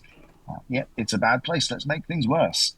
And on a similar perspective, we have the doom dusk, which don't just want to make things worse. They want to end things. They are all about breaking things to the point where, well, maybe you'll get fixed afterwards, maybe it won't. That really depends on your particular perspective. But they see that the world needs to change, and for it to change, it needs to be, something needs to be destroyed. Faith is another particular dusk. It's not just your role in this is actually what drives you. And actually, you really do believe that the emperors are living gods, and we need to prop up the Nitharian Empire. We need to rebuild it. The next dusk is Imperial, and I see this as more of your kind of your soldier, your bureaucrats types. These are the people who are going to build something new. They're going to build upon what's there. They're going to follow a lot more of the rules and work within the systems, whatever system they happen to follow. Something we really haven't touched very much on. So I do wonder whether this will come up as anyone's dusk. But that's light. So I've mentioned this a few times, but Monster Kingdoms isn't just about chaos and carnage, but it can be. There can be these hints of light. How can we actually improve the world? And I think it's worth pointing out to everyone, just because we don't have anyone picking the dusk of light doesn't mean you can't decide to try and make things a little bit better. In fact, even things like Doom, yeah, they want to break things because they're wrong, but probably to build them back up again. And then the final one is opposition. I'm debating between. My first character, I went for Doom. It worked with what I wanted. You've also got opposition. Like these are the ones that, okay, well, this is your situation. I'm going to push back on that. I'm going to be counter to what you're putting together. And they're going to have their reasons for doing that. They're going to have particular things that they want to be in opposition to. But again, that could be a great one for, we're going to build something different. So yeah, as I said, reading through those, some of them I feel were very fitting to where your characters are. But I guess I'm going to start with Millie on this one because you were debating between a couple. Well, this is, I think, the first time that I've had a debate. I mean, I think both Doom and Light could fit pretty well with the character, and just sort of trying to figure out what her perspective would be, because sort of like, it's that you've no choice, you must obliterate the world kind of thing. Is that the driving force? Is that what she's seized on to go tear everything down for the purpose of maybe something new will be born from its ashes, or at least this world has to die? Or has she found some awkward little piece of hope that she's holding on to? And I don't know which one I like more. Well, one of the things that might sway you is, yeah, you get skills and yeah, you get attributes based on your dust, but there's a cool thing that you also get, which is crowns. And everyone will get one crown. And I described them at the start as like the nuclear option. Like, for example, there is a crown that allows you to pull meteors and comets from the sky and send them hurtling down onto, well, everyone. You can turn people into animals. You can resurrect thousands of corpses and zombies and throw them against your enemies, all of that good sort of stuff. So kind of flicking through some of the crowns, you might see something in there that makes you go, that would be a cool effect. That would be the sort of thing I want to see in a story. So listed? In the other chapter 4. Okay, I'll pull it up. That's for example, the crowns of light. Some names: crown of dazzling jubilation, of flourishing life, of gleaming spires, noble sacrifice, phantom wonders, thriving leaves, and vanquished death. Okay, I see them. With doom crowns, some cool names: of crown of abhorrent slaughter, of arcane calamity, blazing agony, falling stars. No guesses what that one does. Frozen sorrows, noxious plague, and surging depths. Like things like frozen sorrows. A great example of a doom crown there, in that you can freeze everything. So you can just cover everything with ice. You can freeze and petrify particular enemies. And if you do well enough on your activation roll, you can even summon icy entities and creatures and use them to fight your enemies. But I'm not suggesting you take that one in particular, but that was one I was reading about yesterday. So it came to mind. Well, I'm going to keep pondering while other people are sharing theirs. But I think reading through the crowns is really helpful for trying to figure out a little bit more of the theming of these two options. So I appreciate it. Thanks. Yeah. Anyone have anything that is standing out for them? Anyone made a decision on a dusk? I went on ahead and went with darkness. Okay. Mostly because nice. from Zen, Catastrick, and Salt, darkness just kind of fits all together. Perfect. In which case, I would suggest having a flick through the crowns and seeing if any of those crowns call out to you.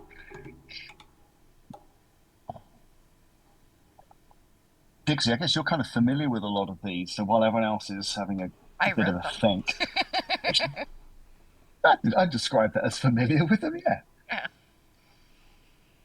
And I know it's difficult to have favorites in these situations. But, I mean, so I, at my heart, I am a romance novel happy ending person. For all that I make these, horror games.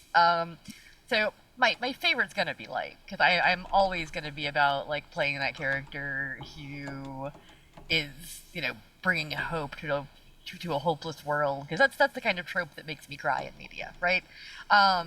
There's a reason that the quote at the top of Light is actually named after my current Curse of Strahd Paladin character. Because I'm playing a character named Victorine, who is very much like a hopeful Azamar Paladin in my Curse of Strahd game. And so I used her name for this specific dusk. That said, for a one-shot like this, it's probably not what I play, because I would rather that be an ongoing character who's actually like working to really change things. For this, I'm probably most interested in either Doom or Opposition, just for my character concept, being someone who wants to, like I said, throw Molotov cocktails and everything. But they're all fun. It was really interesting extrapolating these from the like one sentence descriptions that Matthew gave me of kind of what they were all about, and writing it down. And also the hardest part whenever I do this kind of work for character creation chapters is figuring out the epithets. Like there's always a list of other things they could possibly be called, and the 2-hour conversation where it was just me sitting here writing and like throwing things at my partner, going like, "Does this sound like anything? Is this something? I don't know." Those are always fun. Yeah, it's really interesting seeing the difference between the outline that we get and the finished product, and how much they change and how much it evolves. I'm going to say, when you were describing your character and the let's throw Molotovs and stuff, my first thought was Opposition. Yeah. But like that or Doom both work. It just depends on what everybody else wants to pick. Yeah. I'm going to pick on Kelly next. Did we not want to have doubling ups with our dusks? I mean, like I said earlier, we're trying to spread it around, and so does faith have to be like a structured thing, or could it easily be like an internal faith?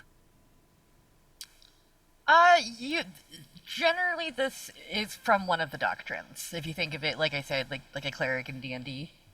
Okay. So generally, if you're a faith, it's one of the like major doctrines of the. So your Scalish hierarchy. Yeah, let's go with faith. I think that's pretty good. Belief in the dragons. It was either that especially or because you acquisition. kind of are a dragon as well, so. Yeah, he's totally a dragon. Of course he believes in that. He's going to convert you. Okay. It's a bit difficult to convert people who aren't actually dragons, though. That's not maybe true. Surgery. Yeah. Some fish scales, some glue. It'll be done. No problems. Just mentalism. We'll make them think they're a dragon. Walk around. Okay. So who is still to decide on the dusk? Me. This is the harder one. Oh yeah, it was between acquisition and light and faith. You actually sound kind of light if you're trying to like cure diseases and bring hope to the world. That's one of the examples, yeah. Is it? Did I write that 6 months ago? Yeah. One of there's like little examples. Searches the Daiso Scaff, who searches each kingdom in turn for a cure, rather than just a way to subjugate more people. Yeah, go me. I wrote an example that made sense to somebody's concept. Yeah. So I'm gonna go light. Cool. They are my favorite babies. Like if I had to make a character that was like handcrafted in this game to give me the arc I wanted as a hero, it would be a forlorn Kingdom of Shards Lightbearer. Like just 1000%. That would be what I would be playing. Because, you know, everybody wants to be She-Ra. Like Well, damn, now I want to be She-Ra.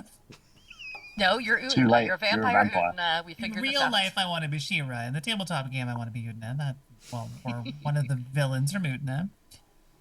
Maybe at the end we can just reveal a mask, Scooby-Doo style, underneath. Just pull my entire head off. I have like a little cartoon dog in there. Suitably monstrous. I love it. Um, so now sorry, has everyone decided their dusk? Because actually I've just realized there was a few people on the fence. I'm feeling still a little bit on the fence, but I don't think that Doom has been taken. So I think that will decide that for me, because I think it'll be fun to get this spread in. And I kind of like the That's idea of portraying as if it's hope that is motivating this character, but it's really just sort of that like one day this world will burn. That's so pleasant. I like it. It's kind of a hope, just not like a good hope, you know? Oh, it's your hope. You own it, right? It's not, don't let Exactly. anyone talk you down. They go hand in hand. Hope and despair, or doom. Right. I think that's We're everyone. not so different, with... you and I. But that's everyone's dusk chosen. So in a lot of ways, that's a huge chunk of character creation done. So again, you get 3 skills from that, and you get your attributes all from those pieces. So yeah, pick 3 skills and pick attributes. And now we get to the tricky part of defining which of these is your major path and which is your minor path. So let me give you the differences between what you get based on that. So first, a major difference is additional 3 dots to put in skills and an additional, I think it's like 6 additional dots or something like that that you get to put in attributes. It says in the form of how many you get on each. So you get a big bump in those skills and those particular attributes. But beside that, the core difference is if your kingdom path is your major one, then you will get 8 points to put into edges. Now, edges in a lot of ways can really lean into all the elements of your kingdom path. So if you were raised in a vampiric hellscape, then you're going to be able to do vampiric things like change into monsters and fly and eat people and gain health from that sort of thing. If you've been raised in Wizard's Kingdom, then well, yeah, magic is all very much in your thing. So your heritage, your heritage and your kingdom are really going to feed into the sorts of things you can and can't even get opened up. And again, I can help talk you through the edges. You get 8 points instead of 7 if you choose mantle as your major path. You get to choose 2 scepters. Now, I said at the start, scepters are magical things. In a lot of cases, they're weapons that have additional effects, but they're not just restricted to weapons. Like one of the cool ones, you have a paintbrush, and you can paint whatever you like, and then your painting comes to life, and oh, here we go. I've got a little mini dragon that I can set up on my enemies because I'm really good at art. So scepters have a really wide range of capabilities, but you get 2 of them. And then finally, if you choose your dusk, it's a pretty sweet deal. But hold on, because dusk is also potential for this. Everybody gets 1 crown. Unfortunately, you don't get 2 crowns just because your major path is dusk. But if your major path is your dusk, you are much better at using your crown. So there's pretty much a standing complication whenever you activate your crowns, which means they might get defiant and they might start getting uppity and not wanting to work with you, or just being generally petty and bitchy. But yeah, you are much better. You get an enhancement anytime you're using one of the crowns in your dusk. So that advantage is the only way you can get it. So that is well worth considering. But I'm not going to force you down any particular path. That's Path. Hey. Yeah, make a decision on what's going on. And again, if you need me to help out with what the difference is, how many additional attribute points you get and where they need to go, do shout, because I've got it all on a crib sheet in front of me.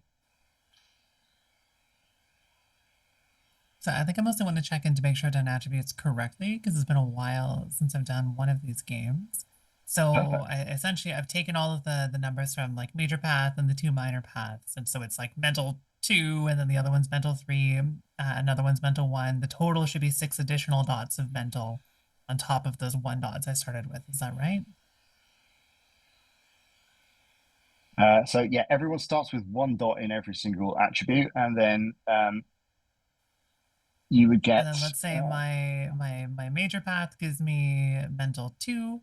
My gauntlet gives me mental 3 for the minor path, and then the dual minor path gives me mental 1. So I should have a total of 6 more mental dots to spend. Correct. Right? So my total should be and 9. they can go. Okay, sick. Yeah. In that case, then I think I've done that part right, and I may have similar questions about skills later, but we'll get there. I will check over everyone's character sheet in between now and when we run the game. And to be honest, if there's a dot out of place here and there, it's a one-shot. Yeah. Nobody's going to explode. Hopefully. I can't guarantee that, by the way. My character might, just for fun, though. Yeah. It seems like a thing she would do. Just fill themselves up with bees. Exploding. Bees! I think that my character would be voted most likely to be full of bees at any given time. Yeah, I would vote for you. Something else that I don't want near me in real life, but I'm totally cool with in game.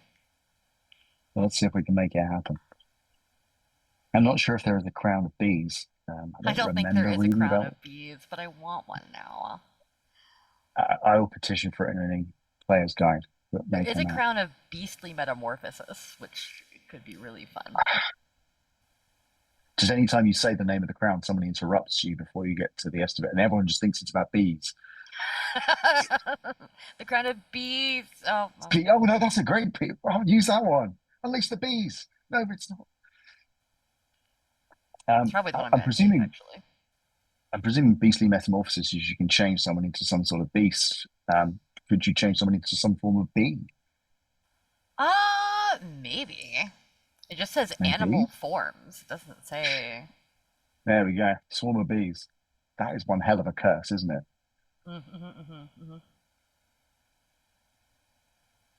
I can make it permanent. I can just turn somebody into bees forever. And one part of them gets to be the queen bee. Like their earlobe or something like that. Yeah. Spleen. The last part of their undying soul gets to be the queen. Okay, I'm glad I chose Faye. Oh, yeah? Yeah. What are you looking at right now? I'm just putting together minor, major, all of that. And I accidentally ended up with a social build. Honestly, I did too, but that doesn't really. It's from mine ended up being social, I expected physical, to be mental. a little creature guy, little creepy creature guy, but. Well, I mean, if you put a lot of that though into like manipulation, like it's presence, manipulation, composure. It's not like you can talk really well. Like presence can be that you're creepy as shit. Manipulation can be that you're very manipulative, and composure is just composure. There's 4 in each of them. Maybe you just got a really good bedside manner. Yeah, when we were working on this, Matthew actually told me that my initial spread of dots was too balanced because he wanted you to be able to make characters that were weighted really, really weird one way or the other. Because he's like you're putting this stuff in like all of my spreads were like 4 6-3 or whatever the different spreads are, like 4-4-2, that kind of thing. And Matthew's like, some of these can be like 7-2-1. Like you can really mess with them. Well, they can go past 5. Yes, for your major path when it gives you 10 dots in something. The attribute can't go above 5, but you could have more Right. more than 5 dots to spread I across see your what you're 3 saying. attributes in the area. Yes, that's what I meant. Sorry. Yeah, you can have like Oh, 7 okay. to spend in one area, so you So- can end up with like a 5-5-5 character if you do it right. So, quick question about that. So, you get the attributes from both of your minor paths, right? Yes, both minor and your major. I have 11. No, I have one more point than I have fillable dots. So okay, so you have 13 total Uh, in I one of them. believe yes. So you I can think move so. it elsewhere. You can move Okay, the cool. overflow dot to wherever you wish. Okay, cool. Holy crap. Like I think there's a disappears into the sidebar ether. about To be that. fair, if you've got 5-5-5 in Yeah. physical, for argument's sake, if you fancy moving more than 1 dot to something else, I am a-okay with that, because sometimes things just get a little bit loaded, and if you don't see Yeah, yourself it's as the Ruby Tyranny. Mentalist ends up Yeah. with 11 dots before you take another one, and I was like, holy crap. Yeah. But once again, that's by design. Like your character, because of the things you've chosen, should be intensely good at mental things, and that's great. And then you get to move it around. Like me making a root winder from Sulgazar, all of that stuff, and then with my kingdom and my mantle path, I got a lot of overlap in survival and medicine for the exact same reason, because they make sense for both of those things. But then I took my dusk as my major path, so it didn't mess with the overlap too much. But a lot of And that's survival in this another- character. That's another thing I quite like on the story path system. It's like, okay, well, if 2 of your paths give you the same skill, okay, well, you can either just be really good at that skill, or you can pick something else that you like. So you're not totally limited, and it's pretty flexible. And how many skill dots do you have ultimately? You get 3 from your path, you get from your kingdom, you get your house. You get So 3 you from your get house.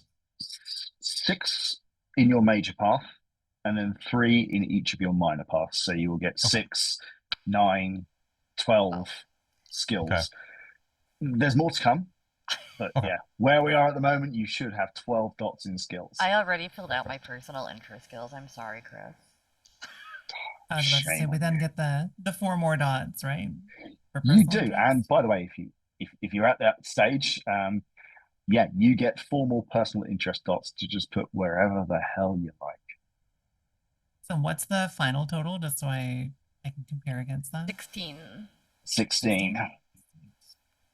And I have another question for possibly further on, if that's okay. It's about crowns. Shoot. So Okay, I go noticed for it. that they have like a mastery with dots next to them. Is that do you need to have those level of skills No, to collect but that crown? Okay. so I mentioned earlier that every time you activate the crown, they come with a complication attached to them. Mhm. The complication is a standing minor complication, so just an additional 1 hit needed. If you're using a crown that isn't in the same dusk as you, that goes up to a moderate complication.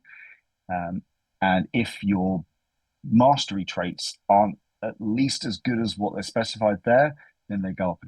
Then the complication goes up again. So it's good to pick a crown that you meet the mastery capabilities of, because it's easier to use.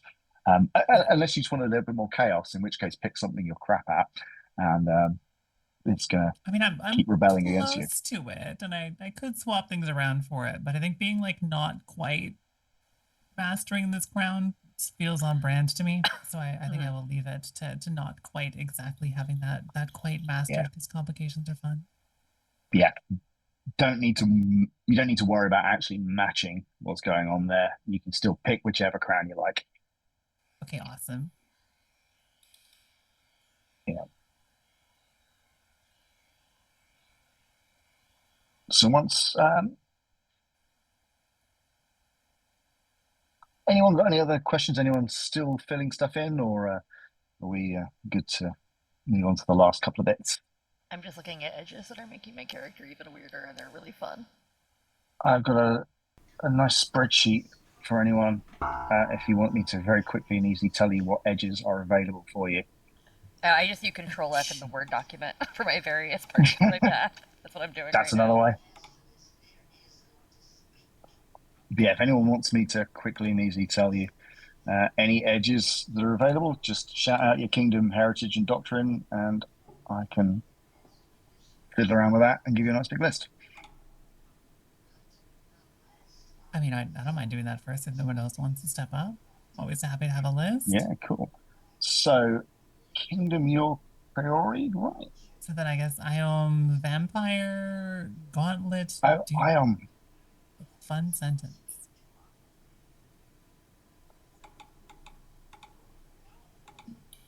Okay, bear with me one moment, reader.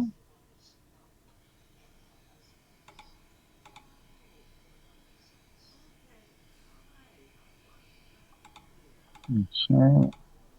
Fancy spreadsheet magic. Yeah, I just have to replace a bunch of stuff in pivot tables.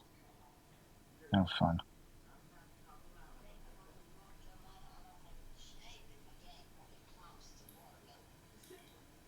And what was your doctrine again? Form. Mastery of the form.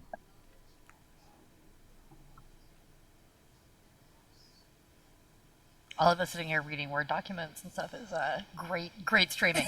Yeah. It is, yeah. Someone start singing again. Okay, so I mean, there's a bunch of edges as well that anyone can pick. Things like ambush, beguiler, charm, encouraging, listener, and taster. Every single edge is only as a single word to describe it, but I can give you some better description of what's going on as well. But from Ion, you have one called Agitator, which gives you an enhancement to redirect negative attention. You can be good at ambush. These are all just one dot edges. Baleful. So you can give complications for scum targets. That's a tier of monster. So we've got scum, bastard, tyrant, and one other name that I forget. I should know. You can be very good at ingesting poisons. Take Bane, so you can resist poisons. I took that one. I'm weird. Very iocane powder type, isn't it? I just figure it's very cute, actually. Came from the jungle toxic bug. I think in here it says that it's Pandemian, elf, or goblinoid, right? Yeah, I'm an elf. Yeah. Oh, I was just thinking for myself. I thought it was suggested on my end, and I was like, wait, can I do that? Got Beguiler, which makes it difficult for people to detect lies. You can charm people. That seems fun. Some kind of more obvious ones. So some more interesting ones. So consume. So if you bite people, you can obviously take their health away because they're being bitten, but you can also restore your own. Makes a lot of sense for anything vaguely vampiric. Contortion. So if you're trying to get out of anything and slip and slide and slither through what's going on, you can see and speak with the dead with dead sight. You can be deceptive, give moderate complications for lie detection. If you want to be better at finding leads, you have deduce. There's a whole school of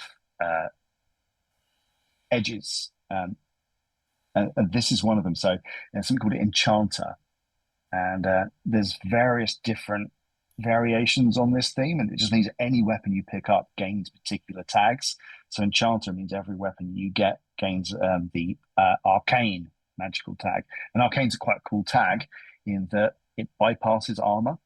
So basically every weapon you have becomes magical.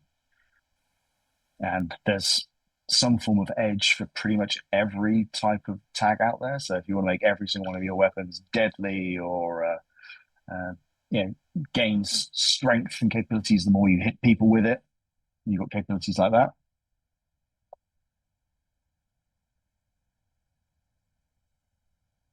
Wow. This is one of those where it's a little involved, and we may end up continuing to fill this out after the stream because I there's a suspect lot so, of yeah. edges to go through. There's Yeah, I'm so going many through- edges, yeah. I'm And they writing can down so many have- more than I can take right now. Yeah, because Yeah. you get 7 dots if it's minor, 8 dots if it's major for your kingdom path. And it can have skill prerequisites, or it can have heritage prerequisites, or it can have kingdom prerequisites, and they're all different. So that's one of those things where like it's probably the most involved choice that you Oh. make in the game. Yeah. All right, done. Think I'm done What have you taken? with the edges. Perception. Mhm. I might get rid of that one, but Mystic, Willpower, Exhale, Eldritch, and Prodigy. I knew you were gonna take exhale because you get a breath Of weapon 'cause course! you're a dragon. I'm a dragon! I took Do you Bane, pick a particular Pestilence. tag for Exhale? I took Bane, Pestilence, Unsettling, and What's a good tag? Liminality. I think you get to pick one, don't you? Oh, I do.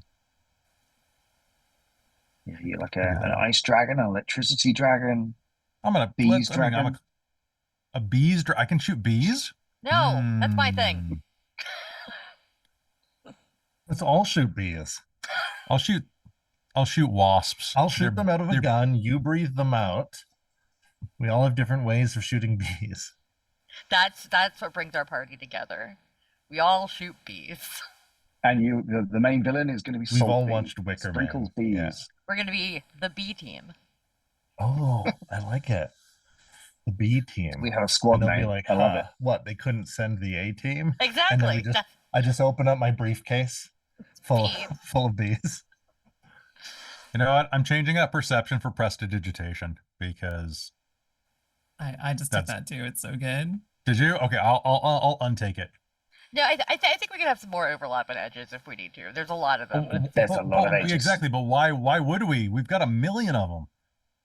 149 to be Ugh. precise. Okay, so one short of a million.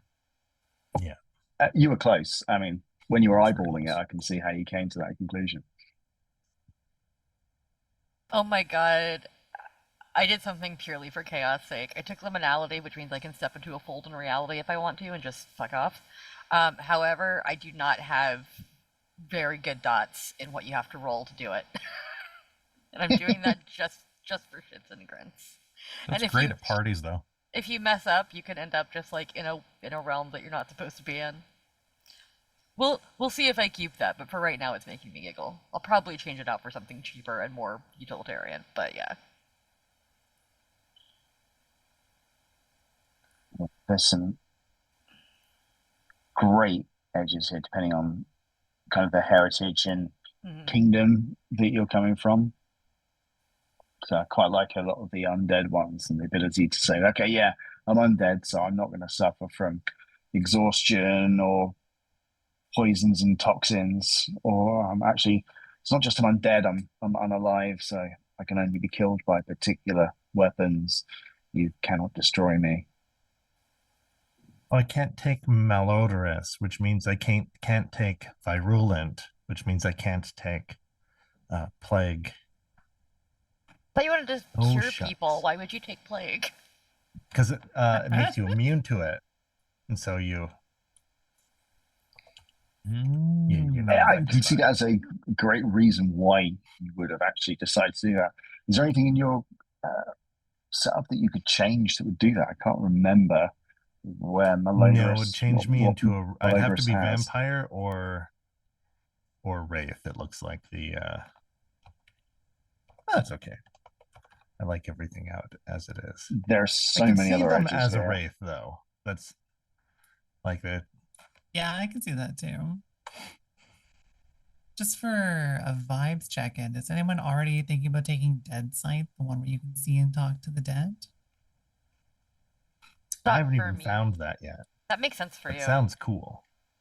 I think it could also make sense for Cal's character, though. So Mm-hmm.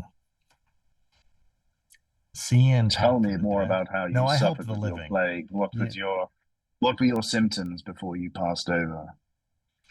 Yeah. Pain. Okay. where you're just surrounded by complaining past customers who are like, "Hey, Hey, wait a Did second. it hurt when they touched you here? Ian Sears. Wait a second. That person killed me. They just point to Millie's character. It's like, okay, so so you first of go all, away died now. from how do you? vampirism. Second of all, insert Trauma is an Skylar edge. here. All right.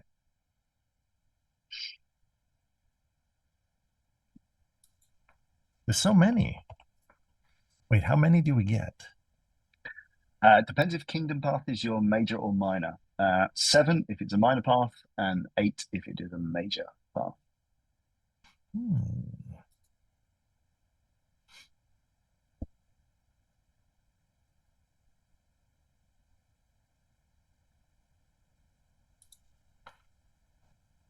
Again, just while everyone else is deep in their characters, for anyone else listening, yes, so there's 149 edges, and every single one of them's got multiple criteria about what allows you to get it. There's definitely a few that anyone can pick up, some that are linked to skills or attributes. Some edges build on other ones. So Cal was just talking about how malodorous leads to plague ridden and things like that as Virulent. well. Yeah. And then Bane. virulent leads to plague. Bane leads to pestilence, leads to something else as well. Like there's a few that have a couple of prerequisites, so you can get all 3. All edges are rated from 1 to 3 dots. So usually, like often the 3-dot ones, either they're really cool powers, or they're the third in a tier of 3 things that you can do. They're all very cool. I like them. Does Exhale have a building part on it as well? I don't think so, because it's such a specialty one that only like 2 kinds of I think you gotta either be a dragonkin or from scales, I believe. So the ones that are that specific, like only very certain characters can have them, don't usually build. The ones that can build are the ones that are open to a lot of people. Yeah. But the cool thing is, you could play, I know, a vampire from scales, which could give you a breath weapon. Oh, there actually Breath is one. weapon I'm sorry. There's one yes. called Devastation, Kelly, where you get a 3rd tag Oh, and a 4th. Yeah, look at Devastation. There actually is one. I was about to say you should also check out Tangle. Is that the really long tongue? Available for Dragonkin. It gives you a really long tongue that you can use as a weapon with reach. Gotta be a dragonkin, a shapeshifter, or a vampire. Or Gene Simmons. Not a playable class for anyone who hasn't read the book. No, he's a lich. It's fine. These are a lot of things. Some of them rhyme with lich. Yeah, Tangle was a cool one. And yeah. Got it. Cool different breath weapons.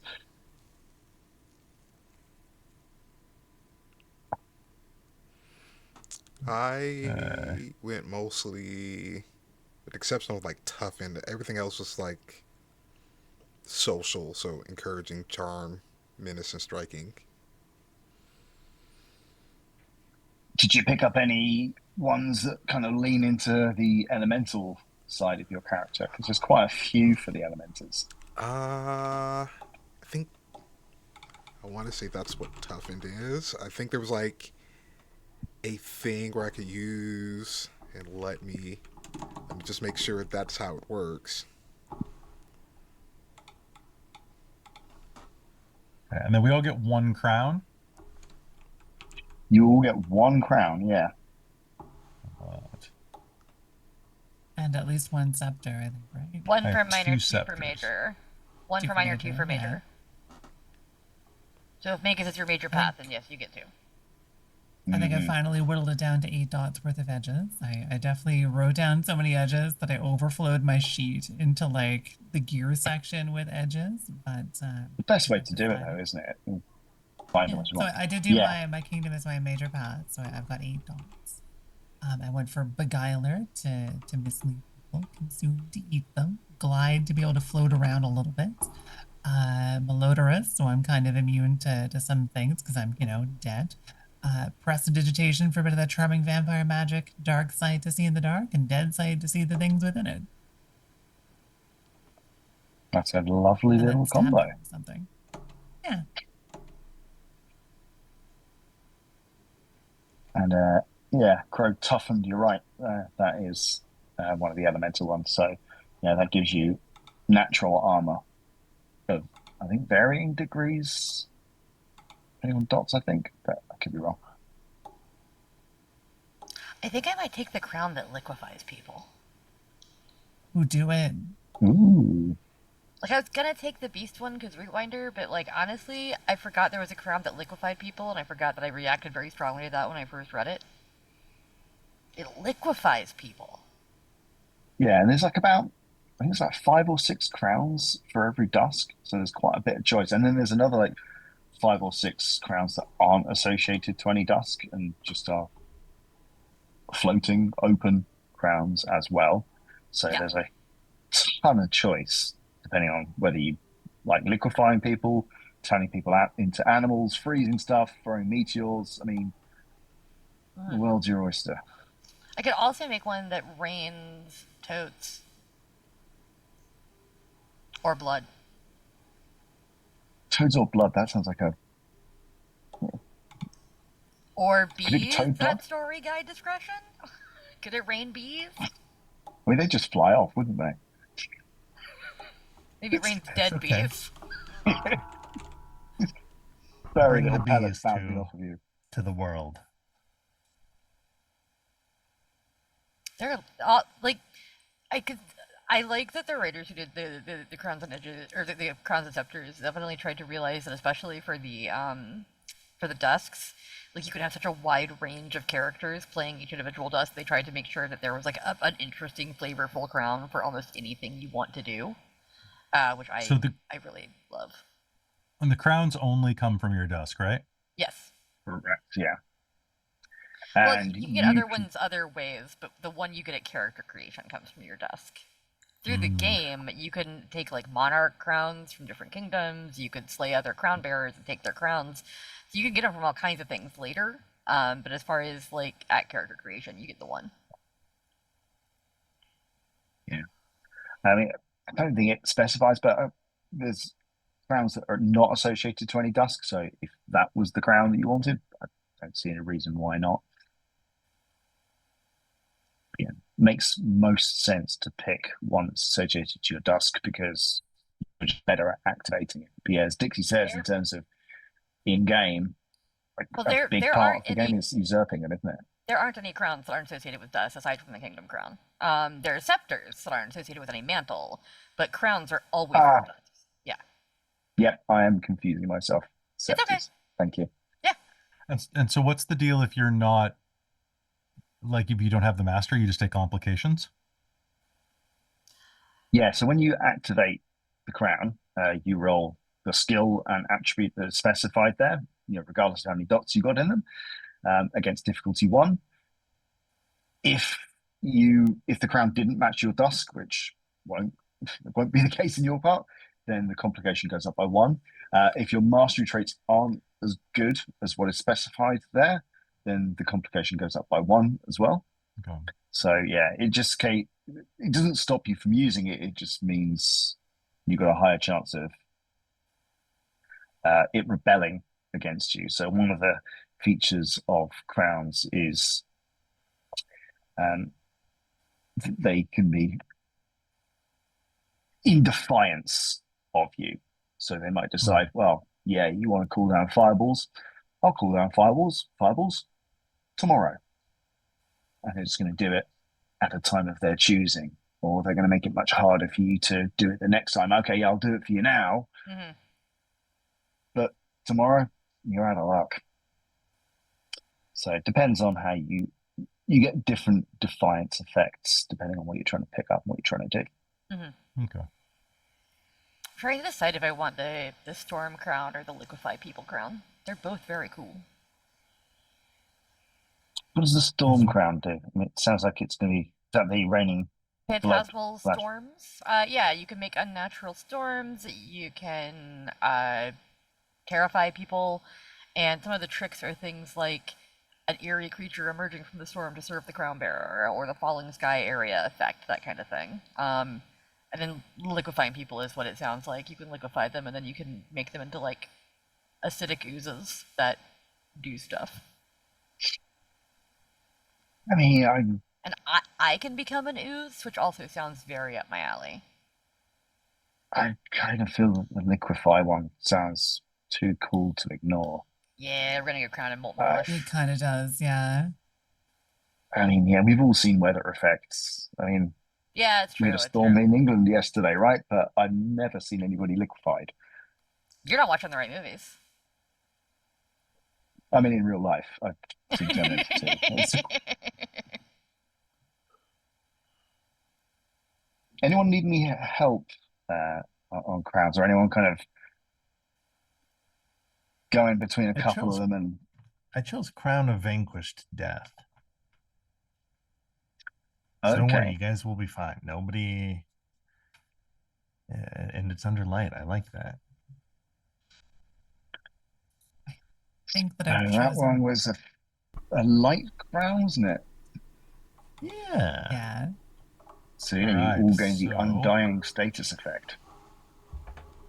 That's cool. So what do we Fancy. what do we do pretty after we're done with crowns then? So are we all done with crowns? Kelly, have you? I haven't Pick even one? heard anybody talk about a scepter yet. So why are there No, more no, Oh, we crowns? all still have scepters. Oh, fair.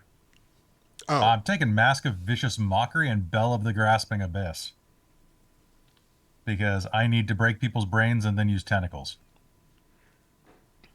I will always do shadow tentacles if given the option. It's in my contract. Cut It's in off the my rider. entire Lasombra back right now. No. I was about to say, yeah. I think I've chosen both my scepter and crown. I only get the one scepter because I chose my kingdom as my major. So I went with the Rapier of Stolen Starlight, which is a pretty fun rapier. Has some fun, like, just before the dawn bonuses it gets. It can light folks on fire. And then the crown I took is the Crown of Abhorrent Slaughter, which does exactly what it says on the tin. It's like you open that can of worms and you're like, oh my gosh, there's worms in here. Yeah, it does that. Nice. I like the Rapier Stone and Starlight. I like the Dark Fire tag. The idea of flame that doesn't cast light but actually just consumes it and casts shadows. Right? It seems like such a vibe. And I think it fits very much with the vampire version of things. You know, well, especially one with dark sight. Cool. We can make everything really, really dark because I don't care. That's just as good as light for me. In fact, probably better. Mm-hmm. And yeah, dark fire. You can also blind people quite nicely with that. You hit people, and one of the tricks available to weapons with that particular tag will blind people. That's the I didn't fire even catch that. gets That you. is super cool. Yes. So yeah, you got a bunch of cool stuff there. Well, that rocks. Did have Crow and Cal picked out their scepters yet? yes, I have. I picked for my scepter Flute of Slumbering Chaos, which goes along with my crown, Crown of Ominous Nightmares, so as like a combo. That sounds cool. So you put people to sleep, and then you give them a really, really bad time. Yeah, have an awful time. I'm not liking this Love Island vibe that we're getting from you. Come sleep with me. You're going to hate it. And by the way, sleep is Yeah. Come take a nap with me. It'll suck. What about you, Cal? that's a fun Have you combo. picked a scepter? I'm looking at call test, and there's something called Scythe of Restorative Harm. Yes. That's cool shit. It almost makes you semi-vampiric in terms of what you're doing. But if you take the life force from our enemies and use it to heal people that we like, then you're doing a good thing. We're not so free different, real you estate. and I. Continues to be the vibe here. And you can restore 1 injury to the target of the wielder's choosing. So you can heal with it as well, if I'm not mistaken. Yeah. Yeah, the vampiric tag would normally heal you, but in this case, you can redirect that healing power to wherever you like. I mean, I think from a doctor's perspective, imagine you've got 2 patients, one who's really, really on death's door and is not going to make it, and one who just needs that extra push, this seems like a reasonable scythe to euthanize and heal. It's kind of monstrous, but it can work. Yeah, let's go It's with it's that. crazy, but it just might work. It just might work. Yeah, he has a scythe. He's looking kind of death-like. Yeah, I mean, you are a plague doctor. I can see you walking around with a little scythe That's and your true, little plague yeah. doctor It's got a mask. little Like, scythe. it makes sense Yeah. to me. yeah. Use it to carve herbs to stuff in your little cone as well. Oh, that's right, yeah. Just for fun, I have taken one that isn't related to my mantle. I have taken a dire hound because I want a big bug I ride on, and that does my bidding. And so I'm gonna flavor the dire hound as a big bug. Yeah, It's going to make me absolutely. happy because like it could be anything really, as long as it is a large creature that you are bonded Yeah. with. And even in the text, it says to call the hound a dog is a misnomer. It's the size of a horse, a normal Yep. size humanoid could, in theory, ride the hound's back. But yeah, as you say, don't need to be a hound, and all these are scepters, I guess, Yeah. kind of examples of it. What kind of bug are we going for? Is there like some sort of big cricket or a beetle or something Maybe a totally? beetle. I feel like I've been watching my partner replay Hollow Knight in preparation for Silksong coming out, and so my entire brain is just like bug pilled right now because I keep seeing these wonderful underground bug images. So maybe some kind of like centipede, something vaguely venomous, maybe. I don't know. I just want to be a bug elf, and I feel like this is the best way to finish off that flavoring. No, I like it. I particularly like the idea of something with lots and lots of legs that just kind of slithers and climbs around things. I mean, if I want to go for maximum creepiness, it's going to look like a house centipede, because even though those things are harmless, they're horrifying when you get one in your house. Because they're the ones where the centipede body is like normal, but the legs are like this long each, and they're horrible. If you don't have them in the UK, Google one. I will be, because I don't know what that is. It They're- sounds They just awesome. look like they're fuzzy. They're They're kinda horrible. cute, They're horrible, but and I I like hate them. them. Pretty horrible, And yeah. I've had them in my apartment before in like Connecticut, and it was not a good time. But they are You actually just like, don't want them near you. Yeah. I don't want them near me. Yeah, no, it'll be something horrible. Maybe like Perfect. a big shiny green beetle. That could be cool. With but like a Dark Souls, like a humanoid face. No, don't No, too don't. creepy. No, I just don't like Dark Souls at all. I don't want that crap Okay. in my bug. I want my bug to be cute. Okay, Zelda. He's a big There you old go. cute bug. It's got a humanoid face like Thomas the Tank Engine. Yeah. Yeah, I kind of like the idea of like a beetle crossed with a centipede. Like it's many legs, lots of bits with almost like a carapace shell That just on sounds the like back of that it that's one. shiny and green. Isn't that one of those things that you fight in like Mario? The thing where you like knock out little sections of it? Isn't that basically what you're talking about? Also, isn't that a Pokemon? Isn't there a Pokemon like a metal bug Pokemon? I'm sure there is. I should There's know. like, what, 1,000 of absolutely them? is. No, there's like a specific one I'm thinking of though. Hmm. And I'm sure I should know. My 8-year-old will be cross with me. I'll ask him afterwards. It's one of the newer-ish ones, I do believe.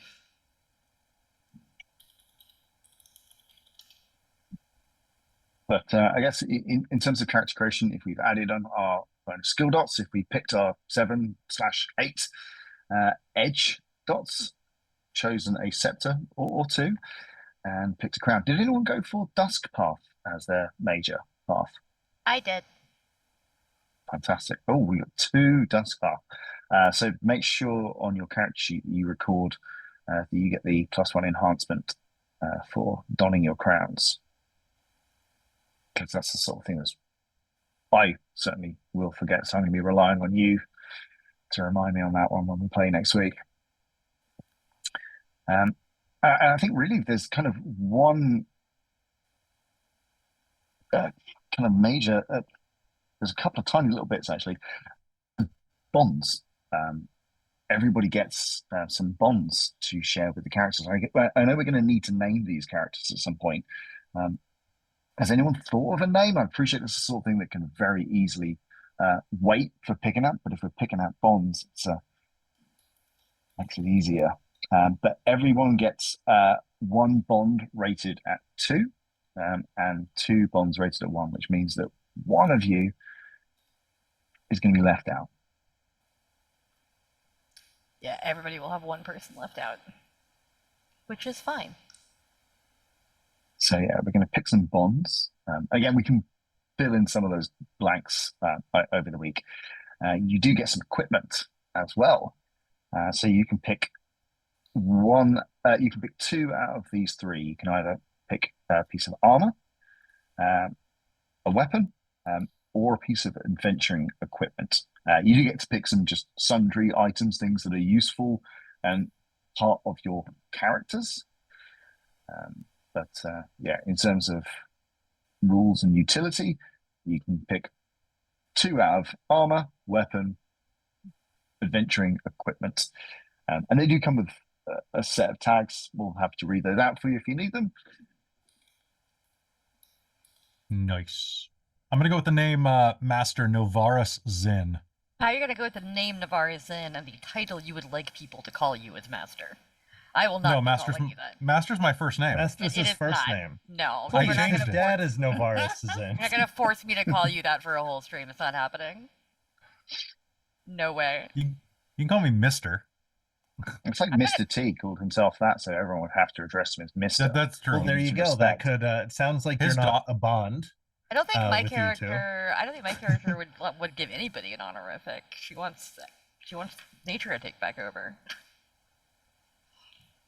I'm seeing tension amongst the squad already, which does make me think of one of our last things. You are all an established squad. Essentially, you know each other, you work together, you have something that ties you together. We don't need to work out what your backstory is as a group, but it'd be interesting to know if you have an aspiration as a squad. And again, I'm happy that we can kind of go back and forth and workshop this. And I'm interested because I'm going to build a story based around the characters that we've got here. And if you do have something you think could be an interesting aspiration for the squad based on the various personalities that we've got, that will be very helpful.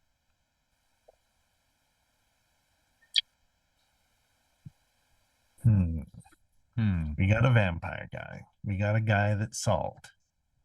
You put a silent D in your character's name, Cal?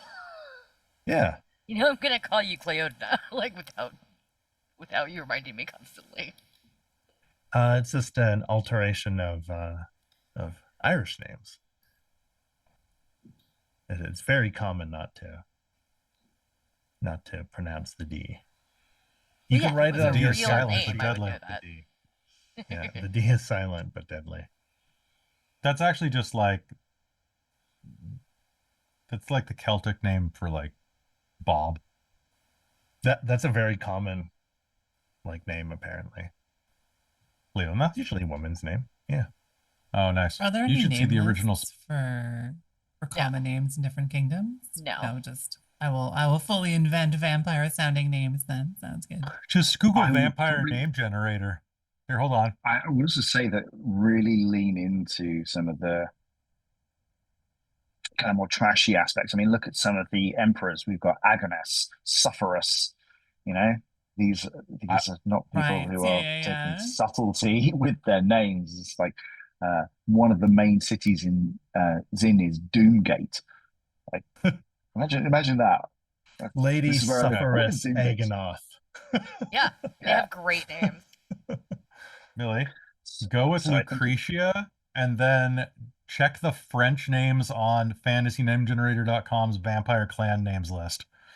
You could be Lucretia les Repreuves des Hombres. Okay, these are kind of You have kind to of say the name like you're Hank Hill trying to pronounce it. Is that what I just did? No. Oh, okay. That's what I do. Lucretia des Hombres. Evil sounding name generator list. You can always name your characters later. We have time. We have a week. Yeah, I'm gonna. That's impossible. It has to be right now. legally. But really, At this least is for the myself. last I things. hold only myself to the standard. We want to work out what bonds we've got with each other. All right, let's do it. Yeah. So I'll just Kelly. put the player name. Yes. Yeah, exactly. Who do you want your 2-dot bond to be with? I am going to roll a dice to figure that out because I'm very decisive today. Starting with Dixie as 1. My dot is going to say that I have a bond with Cal. I have 2 dots with Oh, Cal. right. Okay. So you get 2 rated at 1. So who do you not have a bond with? The dice on the floor that I'm going to step on in a minute. That's going to be awful. I do not have a bond with... Do not have a bond with Millie. Dragons and vampires, natural enemies. It's true. Which is weird because we met on Hinge. I imagine the didn't Monster work. Kingdom equivalent of that would be Unhinged, but Unhinged, yeah. We met on Hinged, yeah. Unhinged. The coffee did not go well. I wanted it with gold, they wanted it with blood. It just, it was a mess. So Millie, what about you? Who would you imagine your 2-dot bond is likely to be?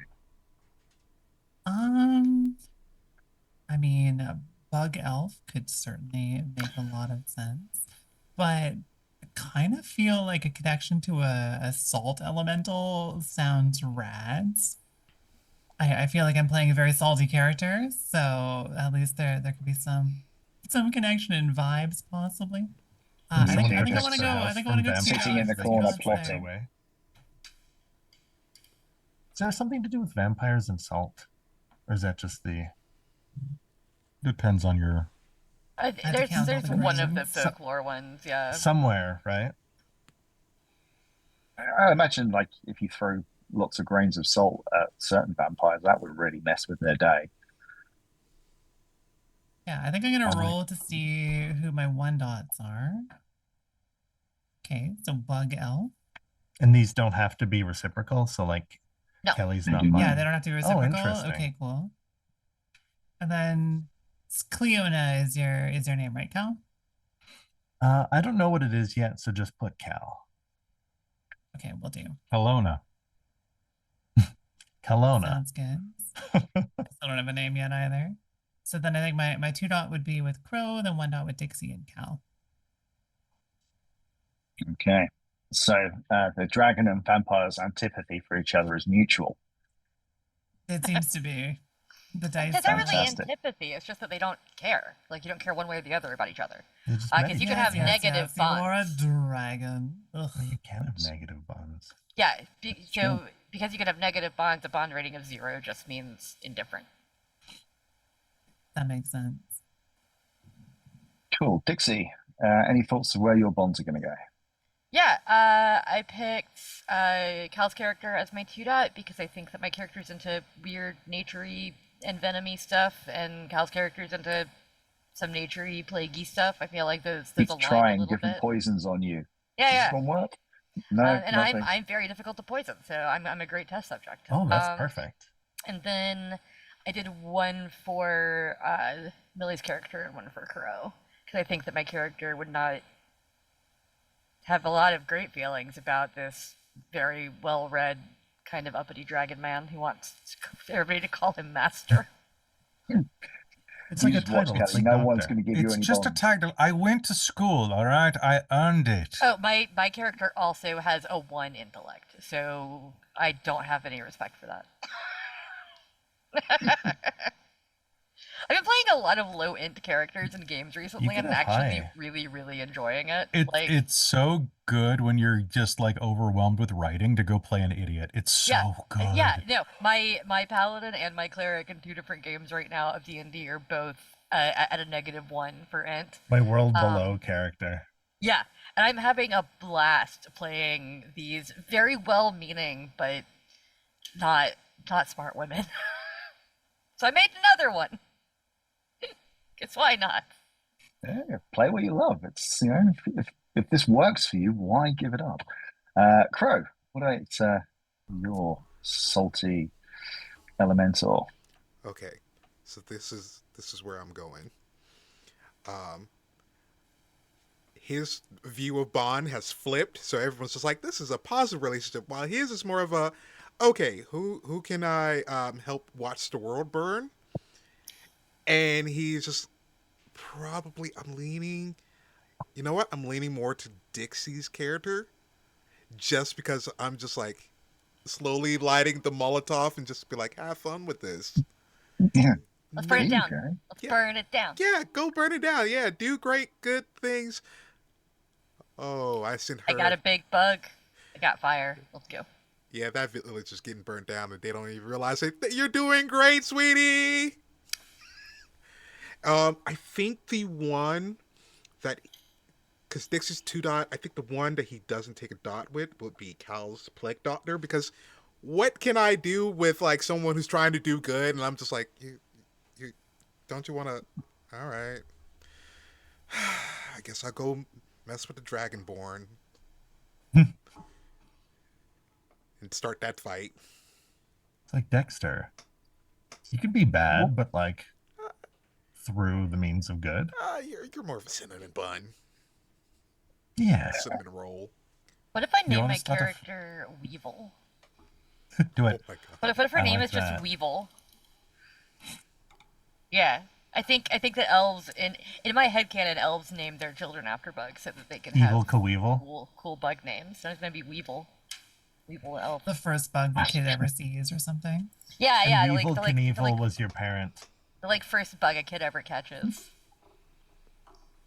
And there's those kids that like name themselves after like something that's not a bug. They're like, that's a spider. You can't do that. That's an arachnid, not a bug. That's a scorpion. And then they just get like shunned and sent out of society. It's a hard world. We are defining the canon of how elves work. Yeah, unless I find a better bug name, I'm gonna be Weevil because it sounds I like like I like Weevil because it rhymes with evil. Yeah. yeah. And it's got evil right in the word. It's just it's just a wee evil. That's literally how you spell it. Yeah, exactly. Maybe your name is Winona Evil, and you just shorten it to Weevil. Weevil. No Weevil, one really knows. Evil. No, Sheevil. that's Winona I think we got all our Drider. names. Okay. The Spider Woman, Winona Drider. Bring me pictures of Driderman. Driderman. Last one for Bonds then is Cal. I guess this kind of puts us almost. I think we're done. Aside from like a couple of little things you have to work out at the very end, yes. Yeah. Who doesn't have a 2-dot? Dragon Like, did nobody get 2 for him? He only just got his first 1-dot. He made an They were like, insufferable character. Yeah, a lot of people were like, I don't. You haven't even met him. I have heard enough. He demands to be called master. Yeah, I've heard enough. No. He's an intellectual type, I assume. Yeah, probably. Intellect 1, mage. That'd be pretty great. Didn't you go for mentalist? I'm a mentalist. I don't know what this majory is. No, Yeah, I'm right right with mentalist. So Kelly, and then I'm gonna put Millie, because I was gonna put Millie as the vampire, because like I'm envious of you not being affected by sickness and all that stuff, or can they be? I'm not sure. Like undead. I don't believe Millie's taken things like undeath, which would make her immune to poisons. And I just took Malodorous instead. What was the heritage that Crow was playing? Elementor. Elemental. Yeah, I'm gonna have that as my no contact, because that's just rubbing salt in the wound is not. That's true. That's like the opposite of what you want to do. That's kind of like the opposite of what I want to do. Yeah. Whereas I feel like I'm kind of into it because I want to, burn the earth so we could also salt that earth afterwards. Salt the earth. Or you want to help the earth, or do you not want to help the earth? Me? Did you go Doom? I went opposition. Oh, opposition. I want Sometimes you the want to help the people. Earth, sometimes you don't. I want No, we whatever can I want whatever restore the nobody Earth else and- wants. You can end up with really interesting character combinations when you're like, okay, nobody chose this, Yeah. and nobody chose this, and nobody. Oh, I would have never have made that, and I do that too often. Whenever it's like a system, and I'll be like, Yeah. I'll fill in the blanks. You end up with interesting characters when you fill Yep. in the blanks. I always have fun when everybody else comes with a strong concept, and I'm like, cool, what kind of weird shit do I get to get up to? Because everybody else is like, you know, somebody wants to be the fighter, somebody wants to be the healer, somebody wants to be like all the kind of main characters, and I'm like, okay, do we have a spot for a little gremlin? There's always a Did I- spot which for a ones- There's gremlin. always, Every group needs a gremlin. And like, I know that it's not a concern with this group, but I've played one-shots with people where everybody's like very timid, as if it's not a one-shot, and we're not all never gonna play these characters again. So I also am always down to make a character who causes chaos, like the person who will absolutely kick doors down, because you know it's like a 4-hour one-shot. We got to keep it moving, you know. We need the momentum for sure. Yeah. Indeed. So yeah, I talked a bit about equipment for your characters. So yeah, choose 2 out of armor, weapons, and a piece of random equipment. And yeah, again, if you want to give your characters other little trinkets and things that make sense to them from a character perspective, by We were all means not do. given What the did we equipment. miss? We weren't given the equipment chapter. don't worry about it. So I that's, think I just made it up. We'll figure Yeah, that one out so- later, I guess. Yeah, so you get so if you choose armor, you can pick 2 tags from barbed, concealable, fitted, and padded, which I can tell you what they all do if you want. If you choose weapons, there's a whole long list of tags in there. This is in the character creation chapter. This bit, it's section is that it? 7. Yeah, section 7B. It lists all of the tags that you can get with your equipment. Oh, I just opened up the other chapter that I had because So I the- edited this book. So So the But if you're scepter is looking like through an the tags, artifact. yeah, pretty much. So I've got the scythe. So I've got weapons down. Pretty much, yeah. That's a pretty awesome weapon to use, frankly. It was padded, concealable. Padded, concealable, fitted, and barbed. So yeah, padded gives it an extra health level. Fitted means that when you're trying to do tricks to defense tricks, that it doesn't impair you, or you get benefits. And I think it's an enhancement on those. Concealable, yeah, it don't look like armor. And barbed, it can hurt people and it makes you better at grappling. mm-hmm. Fitted and padded sounds great.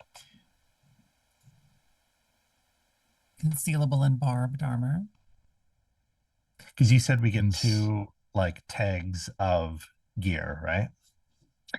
Yeah, and I mean, there's a whole chapter about tags. That was one of the sections that I was doing. So there are I've had a tons. whole chapter about tags. There's a whole section in chapter 3 about tags. Ooh, Yeah, a yeah. whole chapter of A tags. whole chapter of tags would be silly. Chapter There's, 3 is the the entire appendix story has got about them all in. Yeah, yes, yeah. there is an appendix. It's not a chapter. It's different.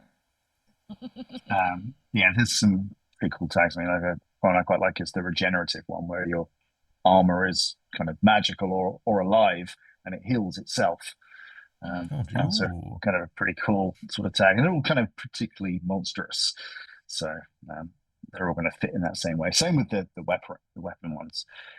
But quite a lot of those cooler tags, in terms of like the entry into the game, you'll find on the scepters.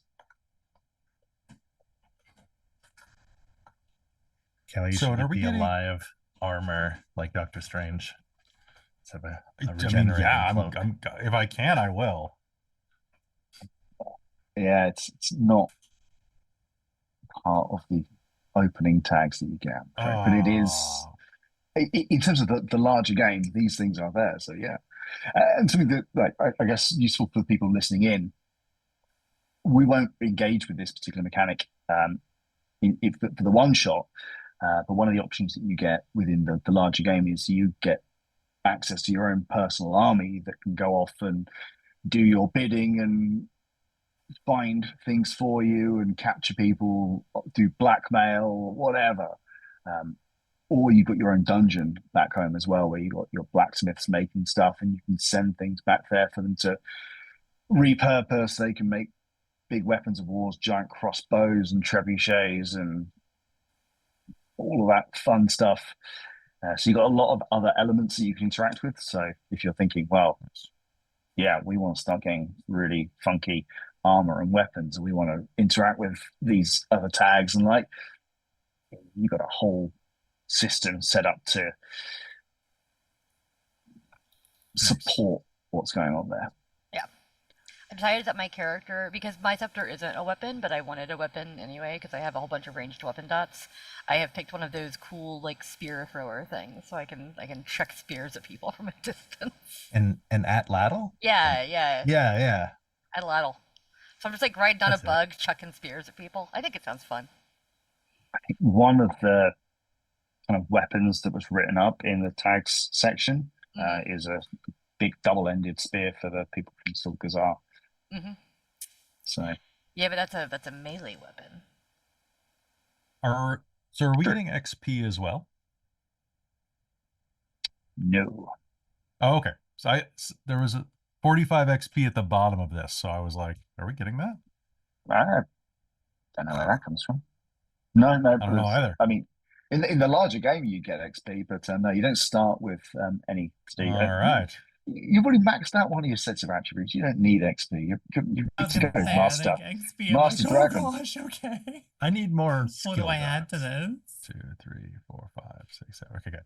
E4 edges. I was gonna get some edges. I was gonna be able to like float around. Fly. You I can was gonna use your take- experience to sprout wings. But No, just I was just gonna do it with my mind. I'm like, I'm such a dragon, I don't need wings. My wings are on my soul. I am already becoming an anime. These tiny little wings just flitting in the background where you just soar and glide. I'm not Namor. I like that we have these like fairly like regal kind of characters that people have made, and I'm a bug person. I have sticks in my hair. Bug man. Sticks in the hair. Those are ceremonial sticks. My world below. Yeah, I mean, they are holy is a bug sticks. Weevil follows the old ways. If you break one of those sticks, She absolutely Weevil does will follow break the one old of your way. legs. Yeah. Stick is life. Stick is love.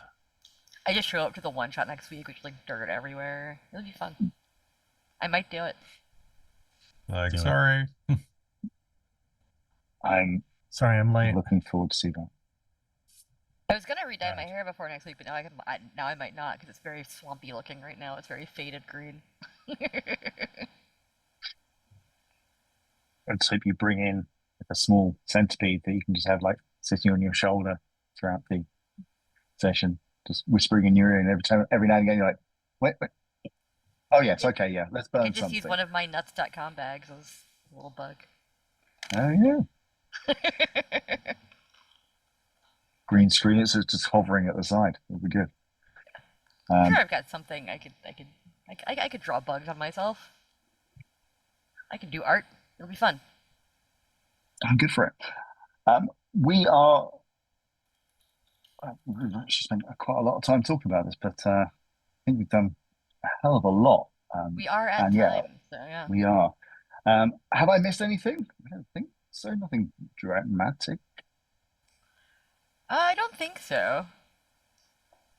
And yeah, if we get all the character sheets, I'll check them over. If there's anything missing, I can come back and say, hey, you got a spare dot, or you got too many dots, or whatever. We didn't do contacts, but that's something we probably won't even deal with in a one shot. So No, I talked about them a bit earlier because I just think for where we are now, it's in one shot, as you say, it's just less likely to come up. yeah, totally. Perfect. In which case, I will kind of wrap things up a little bit. But yeah, for anyone who is watching, thank you very much. If you haven't already backed the crowdfunder for Monster Kingdoms, please take a look at it. I'll just pop a message into the chat just to show you how to get to it.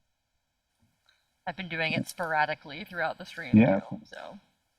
The Yes. Kickstarter has a dragon riding a dragon. The dragon is shooting acid, and the dragon on top is shooting purple magic. And that's just Ooh, how dog, I they heard you roll. like dragons. I think one of the first bits of art that I saw on the crowdfunding page, which I really liked, was just this big battle going on, and one person's just punching someone else, and you can see their eyeball having popped out. It's just a tiny little attention to detail that's going on there. I love that. But yeah, it's a suitably violent type of setting that we will get to engage with that. But yeah, so I'll wrap things up here. So I do want to thank everyone who's been watching and chatting along in the Twitch stream. Been keeping a vague eye on what's going on there. So thanks very much for engaging. Anyone who watches this later, great. Thank you very much. But also thanks to our upcoming Monster Kingdoms squad, the B team. Not an official name, but it'll work for now until we get something a little bit more concrete, something with a bit more of a sting in its tail. But yeah, any final words from anyone else before we pop things off? Yep. Thanks, everybody. Plethora. Superfluous. Plethora is a great word. It means a lot. I was gonna go for plethora, but yeah, It's a good it's a strong word. I like it. Come see us next week. Yes. Same channel. Thank you very much. Goodbye. Bye. Bye.